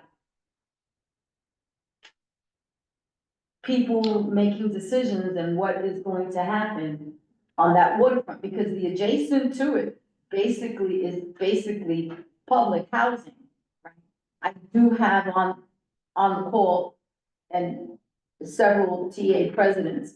We've had a change of leadership, but I guarantee you in the next meeting, NYCHA will be present. Because I feel like people are giving opinions for the East River, that don't even live across the street without the input of the residents in public housing. And at the end of the day, you know, we pay taxes and we pay rent for all of those who think we don't. And so I have a real issue, right? And Frank is absolutely correct. You know, we're talking about there's like a lot of questions. And the people who are least, asked questions about what would you like, and not present. Let me make that very clear. And so I'm a little bit concerned. But they have been invited and I understand that, but as Damaris said very, very nicely, we are inundated. Right now, Jacob Reese, you heard the new TA president. One of the reasons she ran was because NYCHA was trying to sell all the residents out to RAD. And it was a struggle in the battle, right? That's number one. But at the same time, you heard all her concerns, which is one of the reasons she ran to be the TA president. Brownfield, I have the same issues, in Smith. We live on Ground Zero. So all I'm saying is that there are things that we deal with on a day-to-day basis that are about life and death in our developments with our residents. And we've and sometimes things like this, they're not on top of our agenda. Can I just point to this? For those, I mean, people on Zoom probably can't see me, but like, or they can see me from here. Yeah. Tammy and my favorite topic, US Coast Guard site right here. Right, and then we have EDC, all the way up to Collier's Hook, because there's the ferry there, and EDC runs the ferry. But you also have to remember, the one thing that none of us are talking about here, that EDC made public announcements on, that if you know, only if you're kind of looking for these things, every one of those EDC sites that they're looking at, they're also looking at blue highways. So EDC is looking to push in at any site that they have along the way as well to an additional of blue highways, which. Can you explain what a blue highway is? So they're looking at the same kind of thing, like when John was saying, what is EDC's, what are they looking at the East River and saying? They have already said, and it was part of an announcement that I've seen, that they are looking at multiple sites along the East River to do last mile delivery and blue highways, which means instead of using trucks to come across the bridges, they're gonna use ferries and barge kind of stuff, you know, smaller than giant, to come to the sites along the East River to do last mile delivery, to offload into smaller trucks. Which is a very good thing, by the way. Which is a very good thing, it's better for the environment, it's less trucks. However, we see the sites that they have, and I mean, I think that the locals who live in the area should have a greater determination as to how big of a blue highway port they're gonna build. They've already talked about building new piers, Pier 19, which is somewhere. Just below. Right, Brooklyn Bridge. just below. You've got the Plus Pools, which is just, you know, just over, but Plus Pools may not be on its own, that may also have other things attached to it. So these are the kind of things that, if you are reading it, you think, oh, that's interesting. I wonder what the neighbors think. But there's no neighbors being asked, which is kind of what this is all supposed to be about, is for us to share the information, share the resources, and get everybody together in a room like this. I love people arguing back and forth, because you know what? That's what we're supposed to be doing in order to have a voice. And for Frank, who asked me, or Damaris, I said, who may have said it, if you pull back and look at what the Parks Department, and maybe our former Parks guy can talk about. Not former. A lot of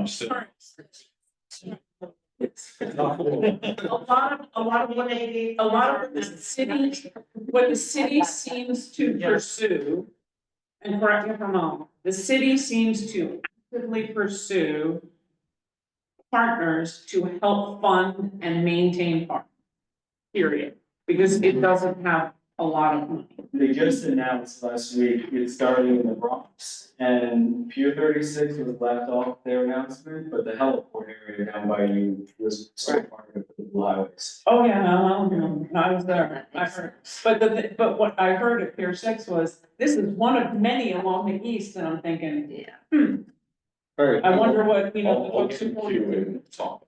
Yeah. So, I mean, that's one of the things that's what, when you ask, how do I know this? I'm reading and I'm wondering, I sometimes talk to agents, have you heard about this? And like, every time I see people, I'm like, have you heard about this? Have you heard about this? Because I think that what everyone's saying, in my point of why now, it took how many years to get anything started? If we don't start talking now, then the next thing I know, we got no place to go. All right, let me get some new voices in here. Arnett, can you unmute yourself? Arnett Scott? Okay, she's unmuted. Can you take that? Yeah.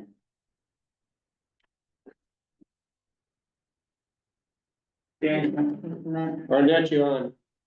You need to turn your mic on. Can you hear me now? That's great. Hello? Thanks. Yes, that's great. Hello? Yeah. Hi. Okay, hi. Sorry about that.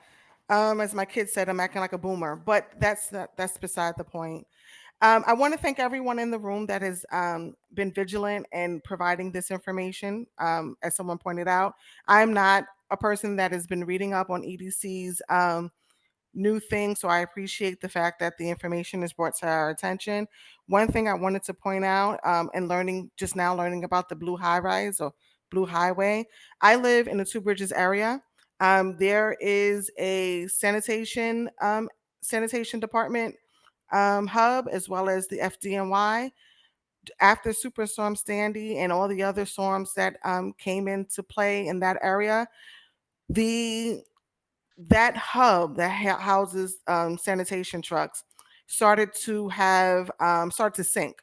So the trucks were not able, they had to change what types of trucks were housed there, because at one point the trucks that were housed there were too heavy. In addition, FDNY has also had some issues with managing that area because it's dilapidated due to the storms. As we start to discuss this new venture of having boats come in and having trucks load up, as my wheels are turning, I see EDC asking now possibly developers to chip in to pay for whatever infrastructure that needs to be put in place in order to provide this new highway of ferries and trucks.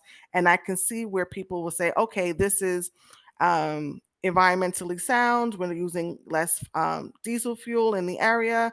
However, we also have to think about how much we have to sell out in order to have this sort of service. And in that, what are we sell? Who is this going to affect? And I'm telling you, it will affect the Two Bridges area, and the fact where you start to give someone else ownership or leasing power on that area, they will then start to change that barge, that pier, and it will not be accessible to the community and family, and then communities and families, and therefore becomes an entity that is privatized. And as we start to discuss what the neighborhood and community would like, we would definitely like for the pier area to have new infrastructure. However, we have to discuss at what cost. And I don't think selling out the Two Bridges area is going to benefit the community as well as the environment by having a place where there are no longer people but only machines, because no one's going to be able to afford that to live in the Two Bridges area. So as we start to discuss what's possible, I think we should start to begin of what we need for our community and to ensure that it's still accessible and people that are living in the Two Bridges area can remain in the Two Bridges area and not sold out to private corporations in order to do something the city should have done a long time ago, which is invest in the infrastructure. That's all I wanted to say about that. Thank you very much. This gentleman and then Trevor. Yeah, this is Vinny. So I guess I'm just listening here. I'm trying to understand what we're all here for. And like, it feels like there's like two different things. There's like caring for the East River Park, we call it, from East River Park all the way down through, including, let's just say, down to Lower Manhattan. It's like the larger part of it as a green space. And then there's also the development that EDC is working on down south of Montgomery. So like two different things, and I'm not sure exactly how we're tying it all together as this group. Like it seemed, first when I heard this, I'll tell you, I was pretty excited of something where the green spaces along the river having a unified, someone who's caring for it, like looking after it, including East River Park, including Montgomery, including the Seaport area, going all the way down, like caring for it as a unit, as a functional outdoor space for the whole Lower East Side. That's what I'm here for, because I'm pretty excited about that. And then there's a lot of, to do that, we need money. And so EDC is a part of that conversation because of the money for caring for it. So that's where I see the connection. And I don't want to get, I feel like it's being lost a little bit of what we're here for is like caring for the green space, that public space along the waterfront, and knowing that we need funding more than what the city provides to care for it. And you know, the conservancies, alliances, trusts, what they're doing is they're taking public dollars and then using that as a catalyst to get other monies to put together and do great things. So is it hiring more groundskeepers to take care of all the plants that were just planted? Is it looking at hiring community associates to make sure, you know, things are happening in the park that should be happening, programming, taking the public dollars and then figuring how do you put in other money to do more, again, for the caring of that public park, keeping it public and caring for it. And so that's, I'm not really asking questions here, but that's where I'm just trying, how do we center it back to those core principles? I think is what it was called, which I really liked. I think those are your principles. I don't think those are everybody's principles. And I think you should be clear about that. I'm not being, well, I mean, I think this is part of the something that we have to talk about, because you have to put something on paper to then have a conversation about. And I think it is kind of clear, like, I think we started this meeting that nothing, this is the third meeting. So getting things together, but I think getting something on the paper to like, what are we here for? What are we doing? Because to be honest, like, I could be home with my 3 kids right now and enjoying it, but I'm here because I'm interested in how to do something, because it will take time. And so I, you know, hearing that there are lots of things going on and there's lots of things going on in this world, we know that. And so, but how do we start these conversations so we can get there at some point? And I think those are the conversations we should be having of something's on paper, and I appreciate putting it on paper because it's something we can talk about and keep moving forward, improving it, talking about it. And again, what are we here for? It's keeping a public space, looking and caring for that public space all the way through one entity, instead of all these mishmashes of different entities that are really just looking at their own little world and not looking what's happening in the community. Not looking what's happening. Sure. Hold on, there's somebody online who's not spoken at all. So let's get the next new voice. Zulay Velasquez? Yes. Zulay, you can unmute yourself.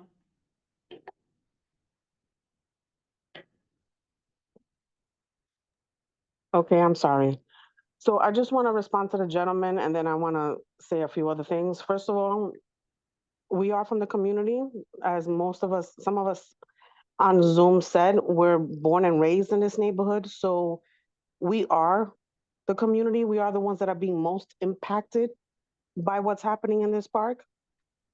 And with all due respect, I have residents who are getting not only in pulmonary infections, and not even less than a month later, they're getting pneumonia.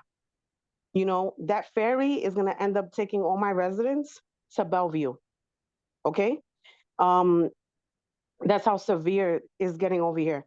Right now, there's no construction happening, but we are under over 20 hours of nonstop construction. I'm not saying that we're the ones that have been mostly impacted, but I'm saying that right now, we are the development that's within a brownfield site that have been contaminated even through arsenic, okay, and lead when they broke our infrastructure for Sandy resilience. So they're breaking our same infrastructure, breaking our pipes, our plumbing, to then continue contaminating our residents with arsenic and lead, and they're dying. So don't sit there and try to say that, you know, we're here just to make it beautiful, because that's going to take the lives, that's risking lives. And though we want to see it more beautiful and we want it to protect us, right, from, you know, the flood zone and all that stuff, we're the most impact. So, you know, what you said was a little bit selfish and it's out of place, because you know what, like, you're there for one purpose, and we want to hear everything, but we want to also explain what we're going through and what our residents are going through, because it's real and it's happening. And no one did, as far as I know. I'm jumping in this right now because I've just became the TA president for like 3 weeks now. But come on, like, no one did an impact study. The residents are not getting air purifiers. The residents are not getting clean water. I mean, our buildings are shaking. Our infrastructure is cracking with all the banging. So be a little bit more, you know, like a little more courteous when you're speaking in your general sense, just for yourself. There's a lot of people suffering because of this project. And I yield, but that's crazy.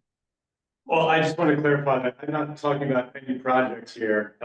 I'm a little confused about your statement. I'll just say that. I'm just saying, Zule, that the point of having this dialogue all the way around and having everybody here, we all want to hear everything. No one is excluded. That's the whole point of this. And really having a long-term look to create a space. So, for example, if that neighborhood is so highly impacted by ferries to a level that it is unsafe for the residents who live there, then goodness knows the people should be I don't know what that's. But where we're going is that if we have a larger united front on this, up and down, then the conversations of, okay, you have troubles at that ferry port, maybe that ferry terminal is not a great space to add Blue Highway, right? Maybe the next place is a better location, or depending, but there's no voice that we have anywhere that's united from any one kind of thing. And that's to the city's benefit to knock all the different, like, they could come to Community Board 3 and say, hey, listen, at Pier 36 and 42, we're gonna give you a Blue Highway and you're gonna have this. But where else is that Blue Highway? Is it at 6? Is it at 18, 19? We're not, this is the first time I think that we're making a really huge community conversation, and it's exciting. It's scary, but I think it's super exciting. I mean, I'm excited. Yeah, I would just add that you have to think about a timeline. It took the Hudson River Park, in my experience, from 1988 to about a year or two ago to be finished, if it's considered to be finished, 30, 40 years. We have things that we have to think about in the next months of the summer, the next years, when East River Park presumably will be completed by 26 or 28 or whatever it is. And then many years after that, when we're gonna be dealing with the resiliency and the coastal resiliency and the continuity and all this kind of stuff. Trevor, you're next. I've been involved in many of these discussions and groups in attempts to unify one voice, and we started off by talking about how we're fragmented And we just are, and it's difficult to do anything of any grand scale. And in the end, we wind up with not only fragmentation, but inequality in spaces. We see that along the way. But I want you to think about it and just answer, if anyone can answer this question, because the last attempt went up to 42, because at the time, EDC controlled Pier 42. So what is the reason for including East River Park in this? Because the rest of it is all EDC controlled area. Granted, that's where the revenue is and the money is, but what's the reason for including East River Park? The reason for including East River Park is that it is the main asset for the area. If we say asset, I think when I say asset, I mean it is the main active and passive recreation space for a huge number of people that live in Lower Manhattan. Oh, sure. But why does EDC care about that? For us? All right, that's my question. Yeah, that's the question. Eris's question. John, I raised my hand. That was a half an hour. All right, no, I'm just saying, like, your point, the point is, why does, Maris's question, Trevor's comments, why does EDC care about the portion, the East River Park, where they have 0 assets except for a ferry?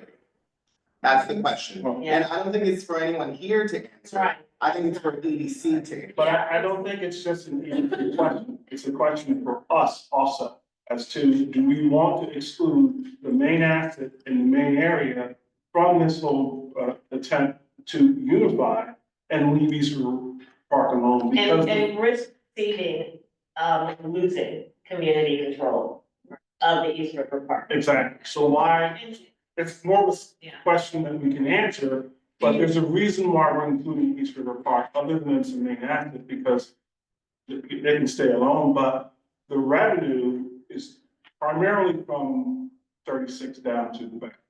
Right. So why include East River Park?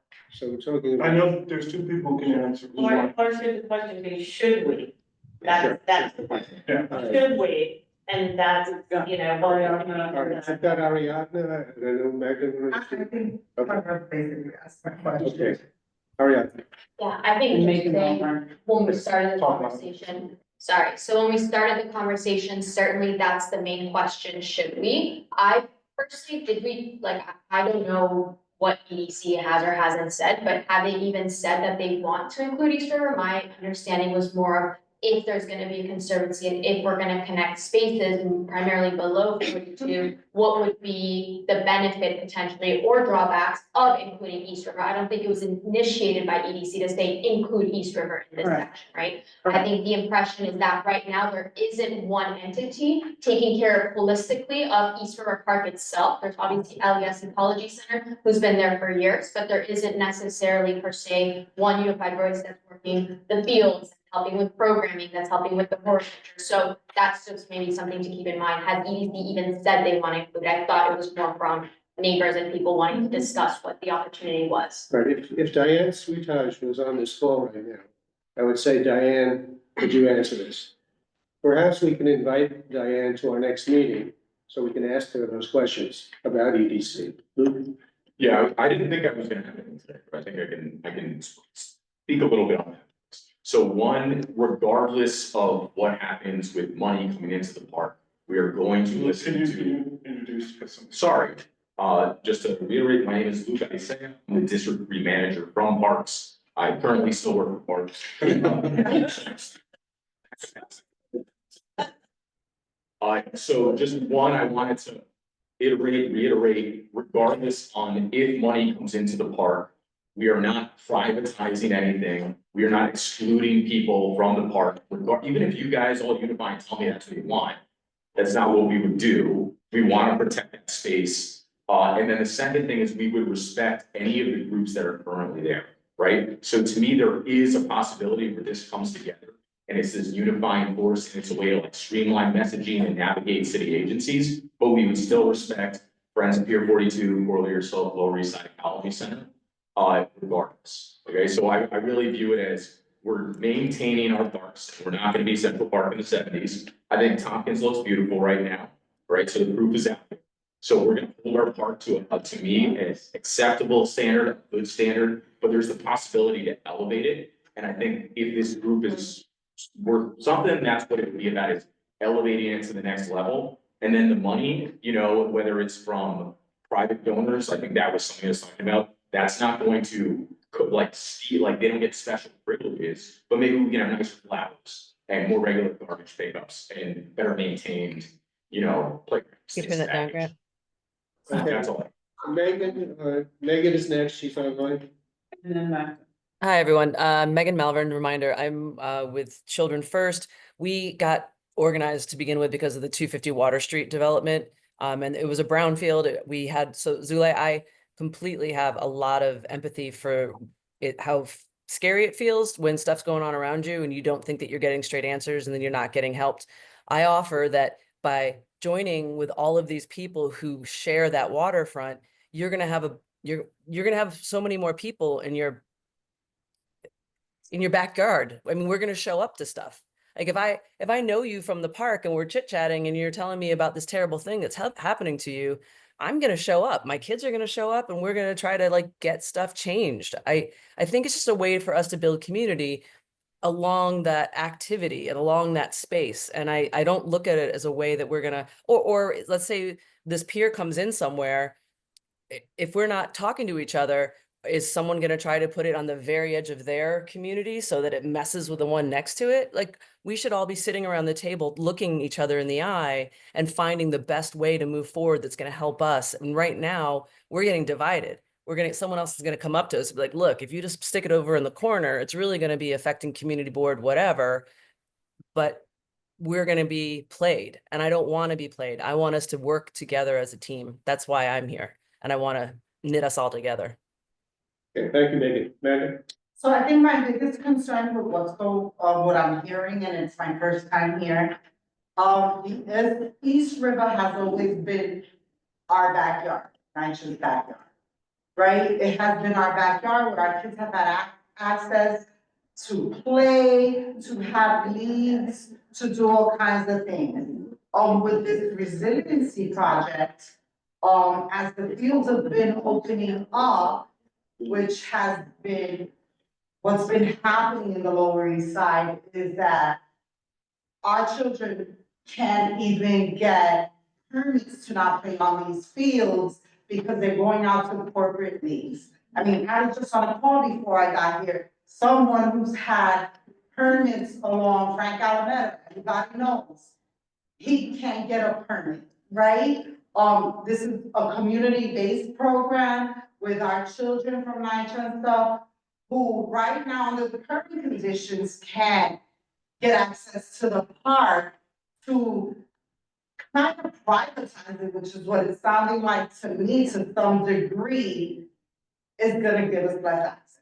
And that for me is very concerning.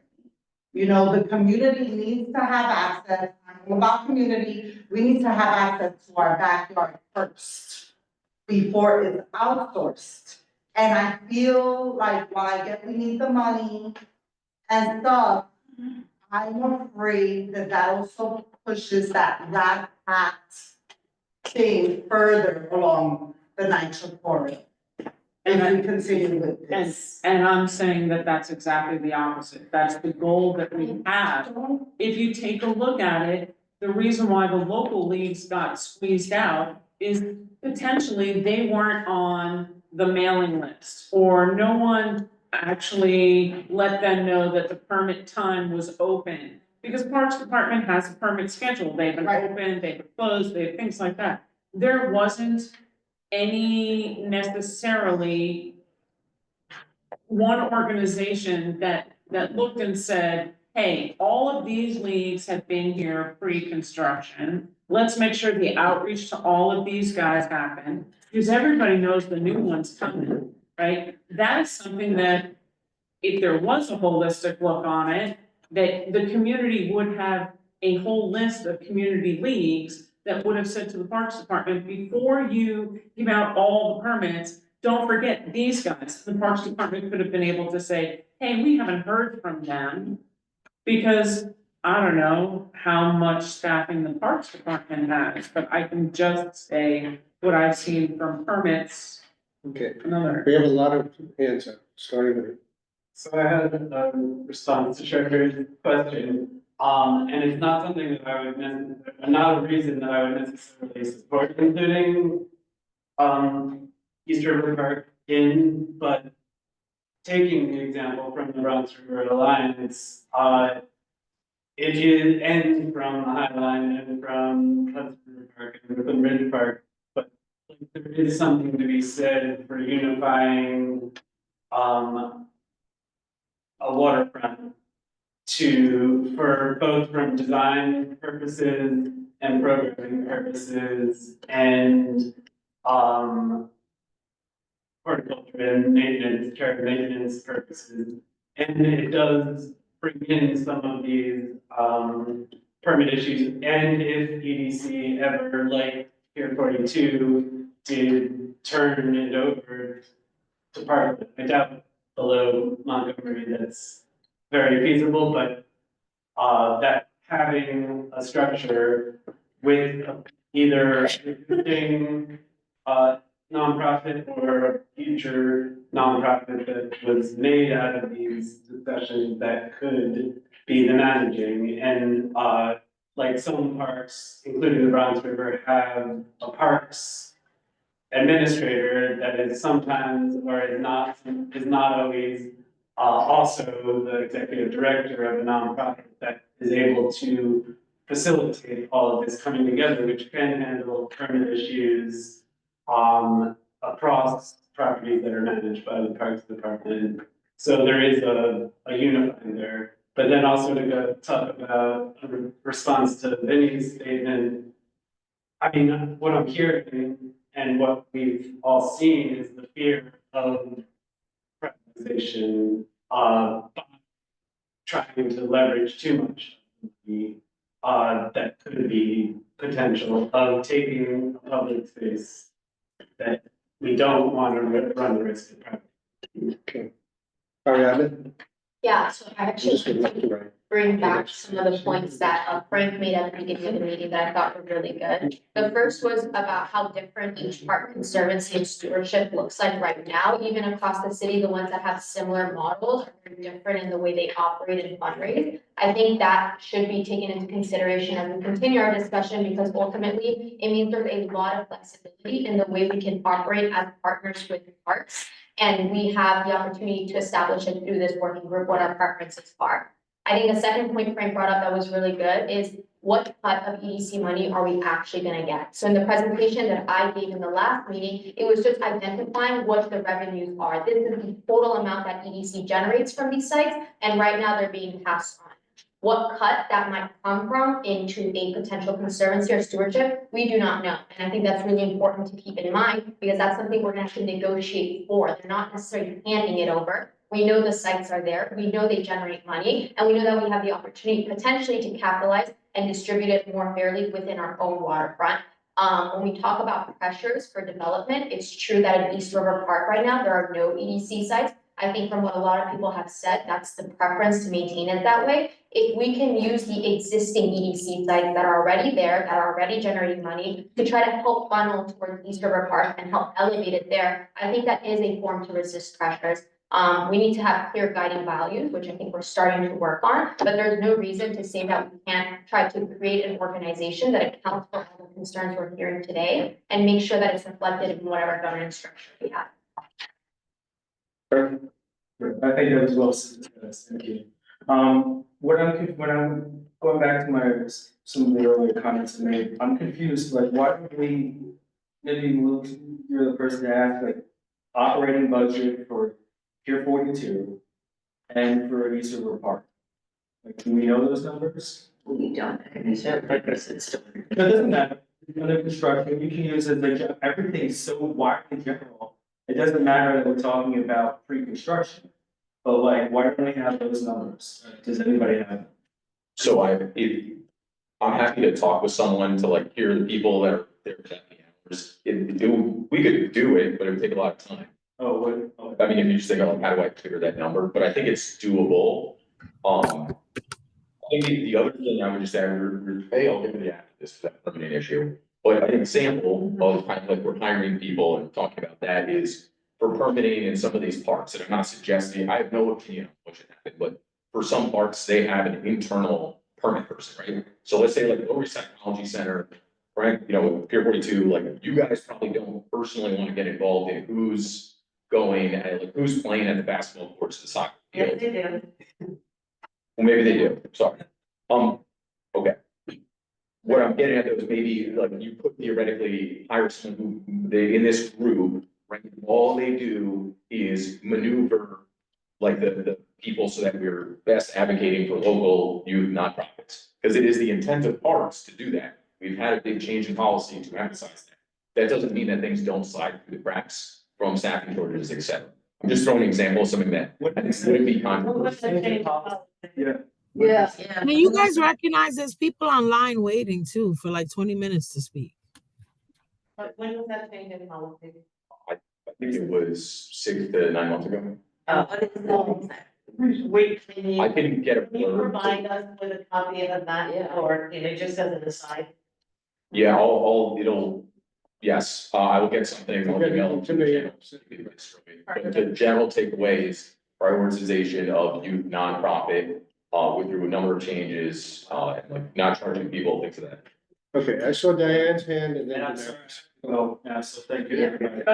Damaris, was there anybody other than you online who had their hand up? I see your hand. No, but I have had my hand up for about 20 minutes. Let me just get Diane and then Damaris, you're next.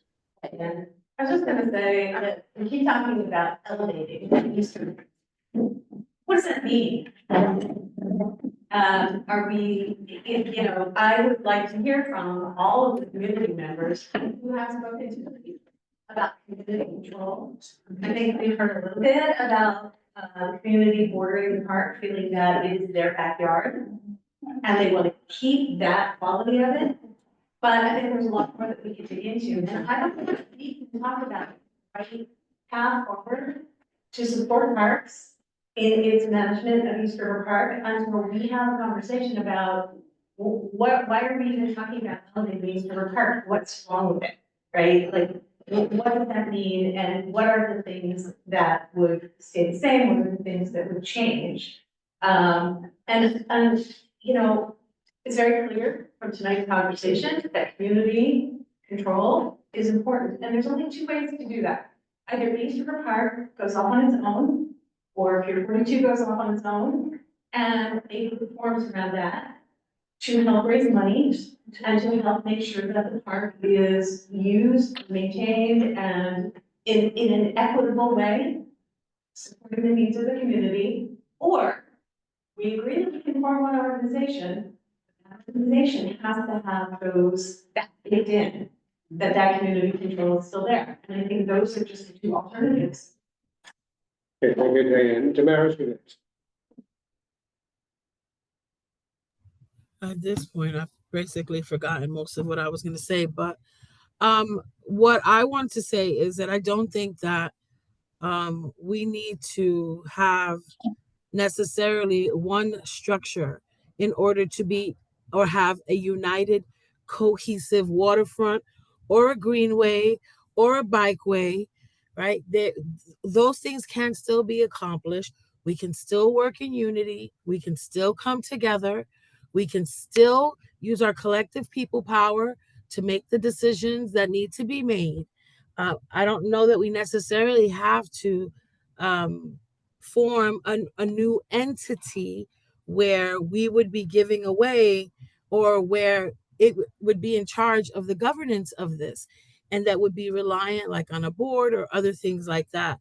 So I'm just trying to understand at this point, you know, we're talking about this as though some of us are talking about it as what are we doing? And some of us are talking about this as we don't have a choice. We have to move forward. And I don't think that those things are true necessarily. I understand that there's urgency and we all want to see a waterfront that is well maintained. But I don't think that as a community, any of us from any sector of our communities needs to give up community control. And what it means for community control and decision-making is not to have, big, deep pocket entities dictating to us the programming, the usage, and what is a priority in those parks. And I don't believe necessarily that it'll start out that way, but in time, as we find ourselves dealing with challenging funding solutions because we're not thinking about how to make that more self-sustaining, and instead we're putting a lot of effort towards philanthropic dollars probably, or will be, those entities will prevail in terms of decision making. So yes, we will not have decision making, and that's what to me that looks like. And I thought that's what you were saying, Diane. So I was responding directly to that. Thank you, Dinesh. Catherine, That's all right, I think I answered. did you want to say? Sorry, did you have something? Are you waiting to me? Yes, I'm sorry. I am. Yeah, so this is probably like the fourth such group that has emerged in the past several years having this discussion. And that's okay.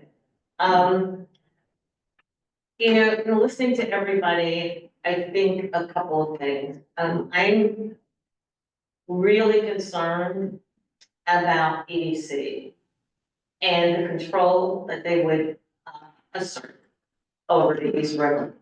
Really concerned about that. We have a bunch of schools in this neighborhood who started out as these so-called progressive schools. We're gonna do all of these great things for the community.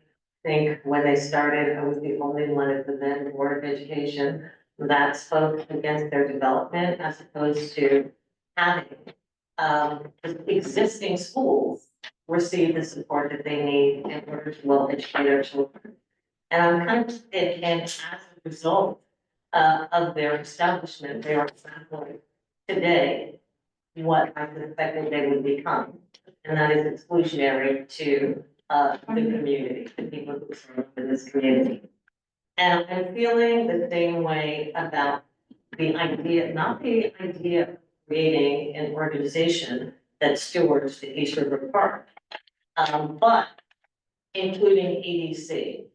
Because as a government agency, it would end up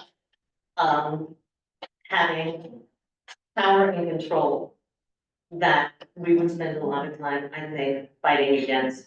And as far as the Bronx River Alliance is concerned, I'm not surprised that we couldn't find more information. The last time that we talked to them, they were not at all happy with their regulatory agreement with the Parks Department. This is just for everybody's information. And although they had a coalition and, organizations come and go,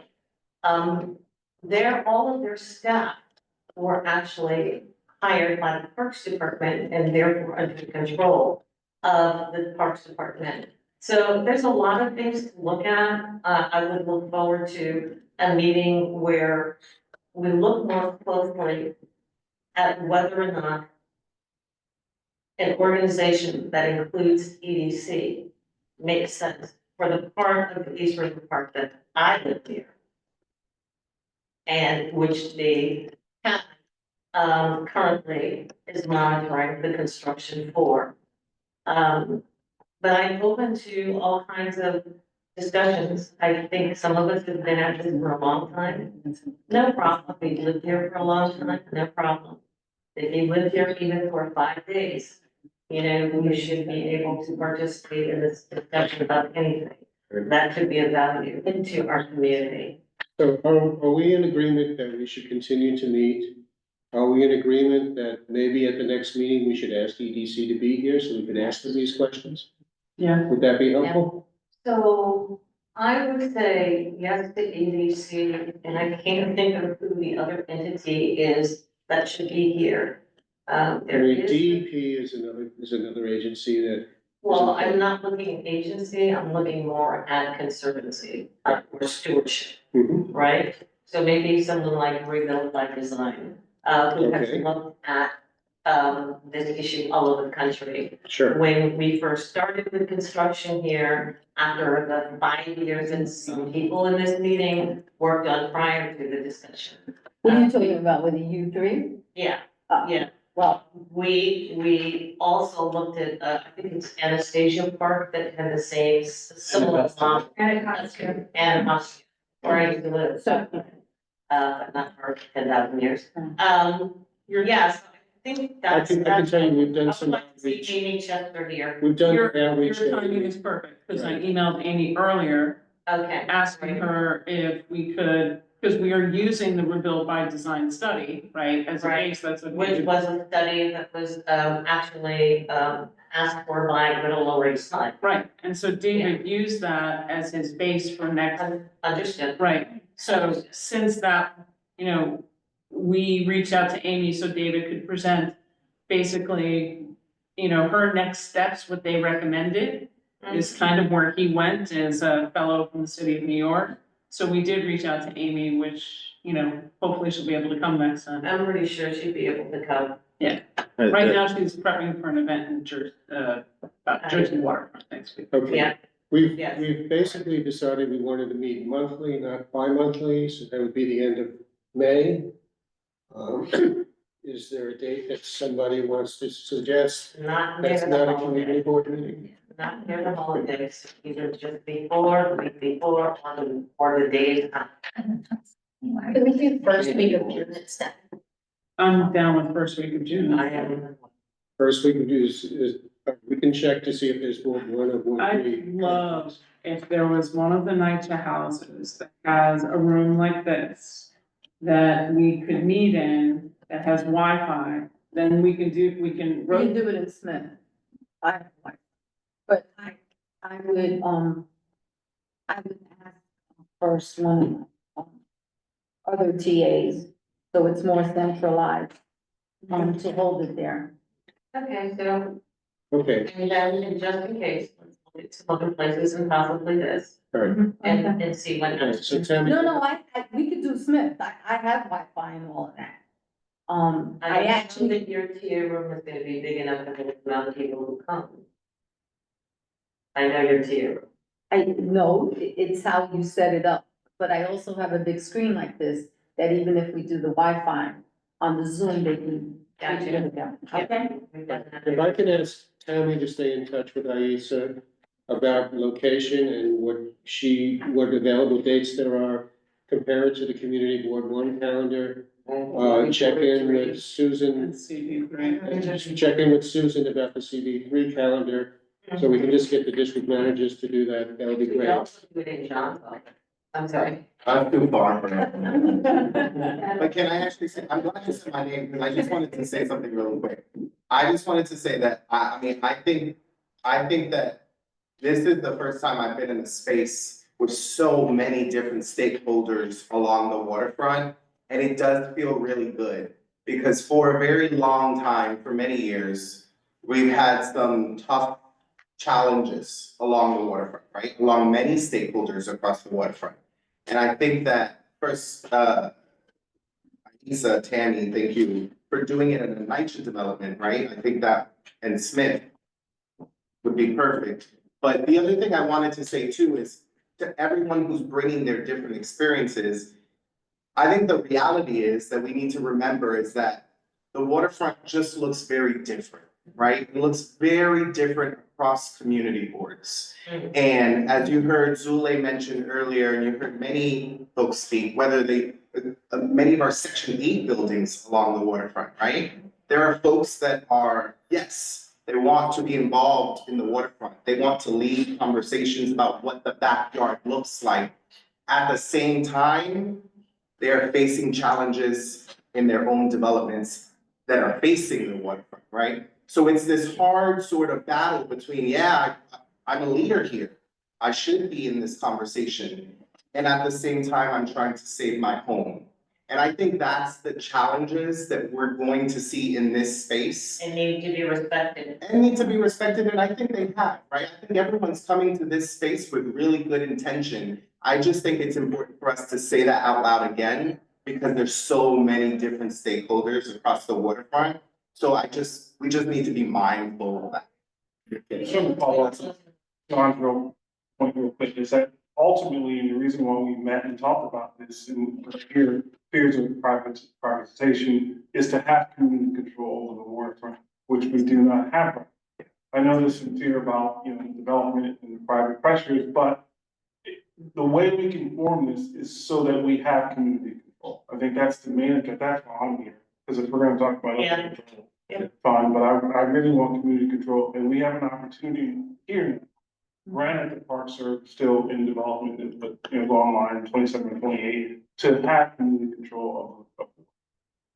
Okay, I think that's a great way to close this meeting. I'd like to thank everybody for coming. I'd like to thank everybody online for participating. And we'll send out an announcement in the next couple of days, the next day. And we'll reach out to, Rebuild by Design, and we'll reach out to EDC for our next meeting. So thank you very much. The Knicks are up by 5 points in the second quarter. And meeting adjourned? Meeting adjourned.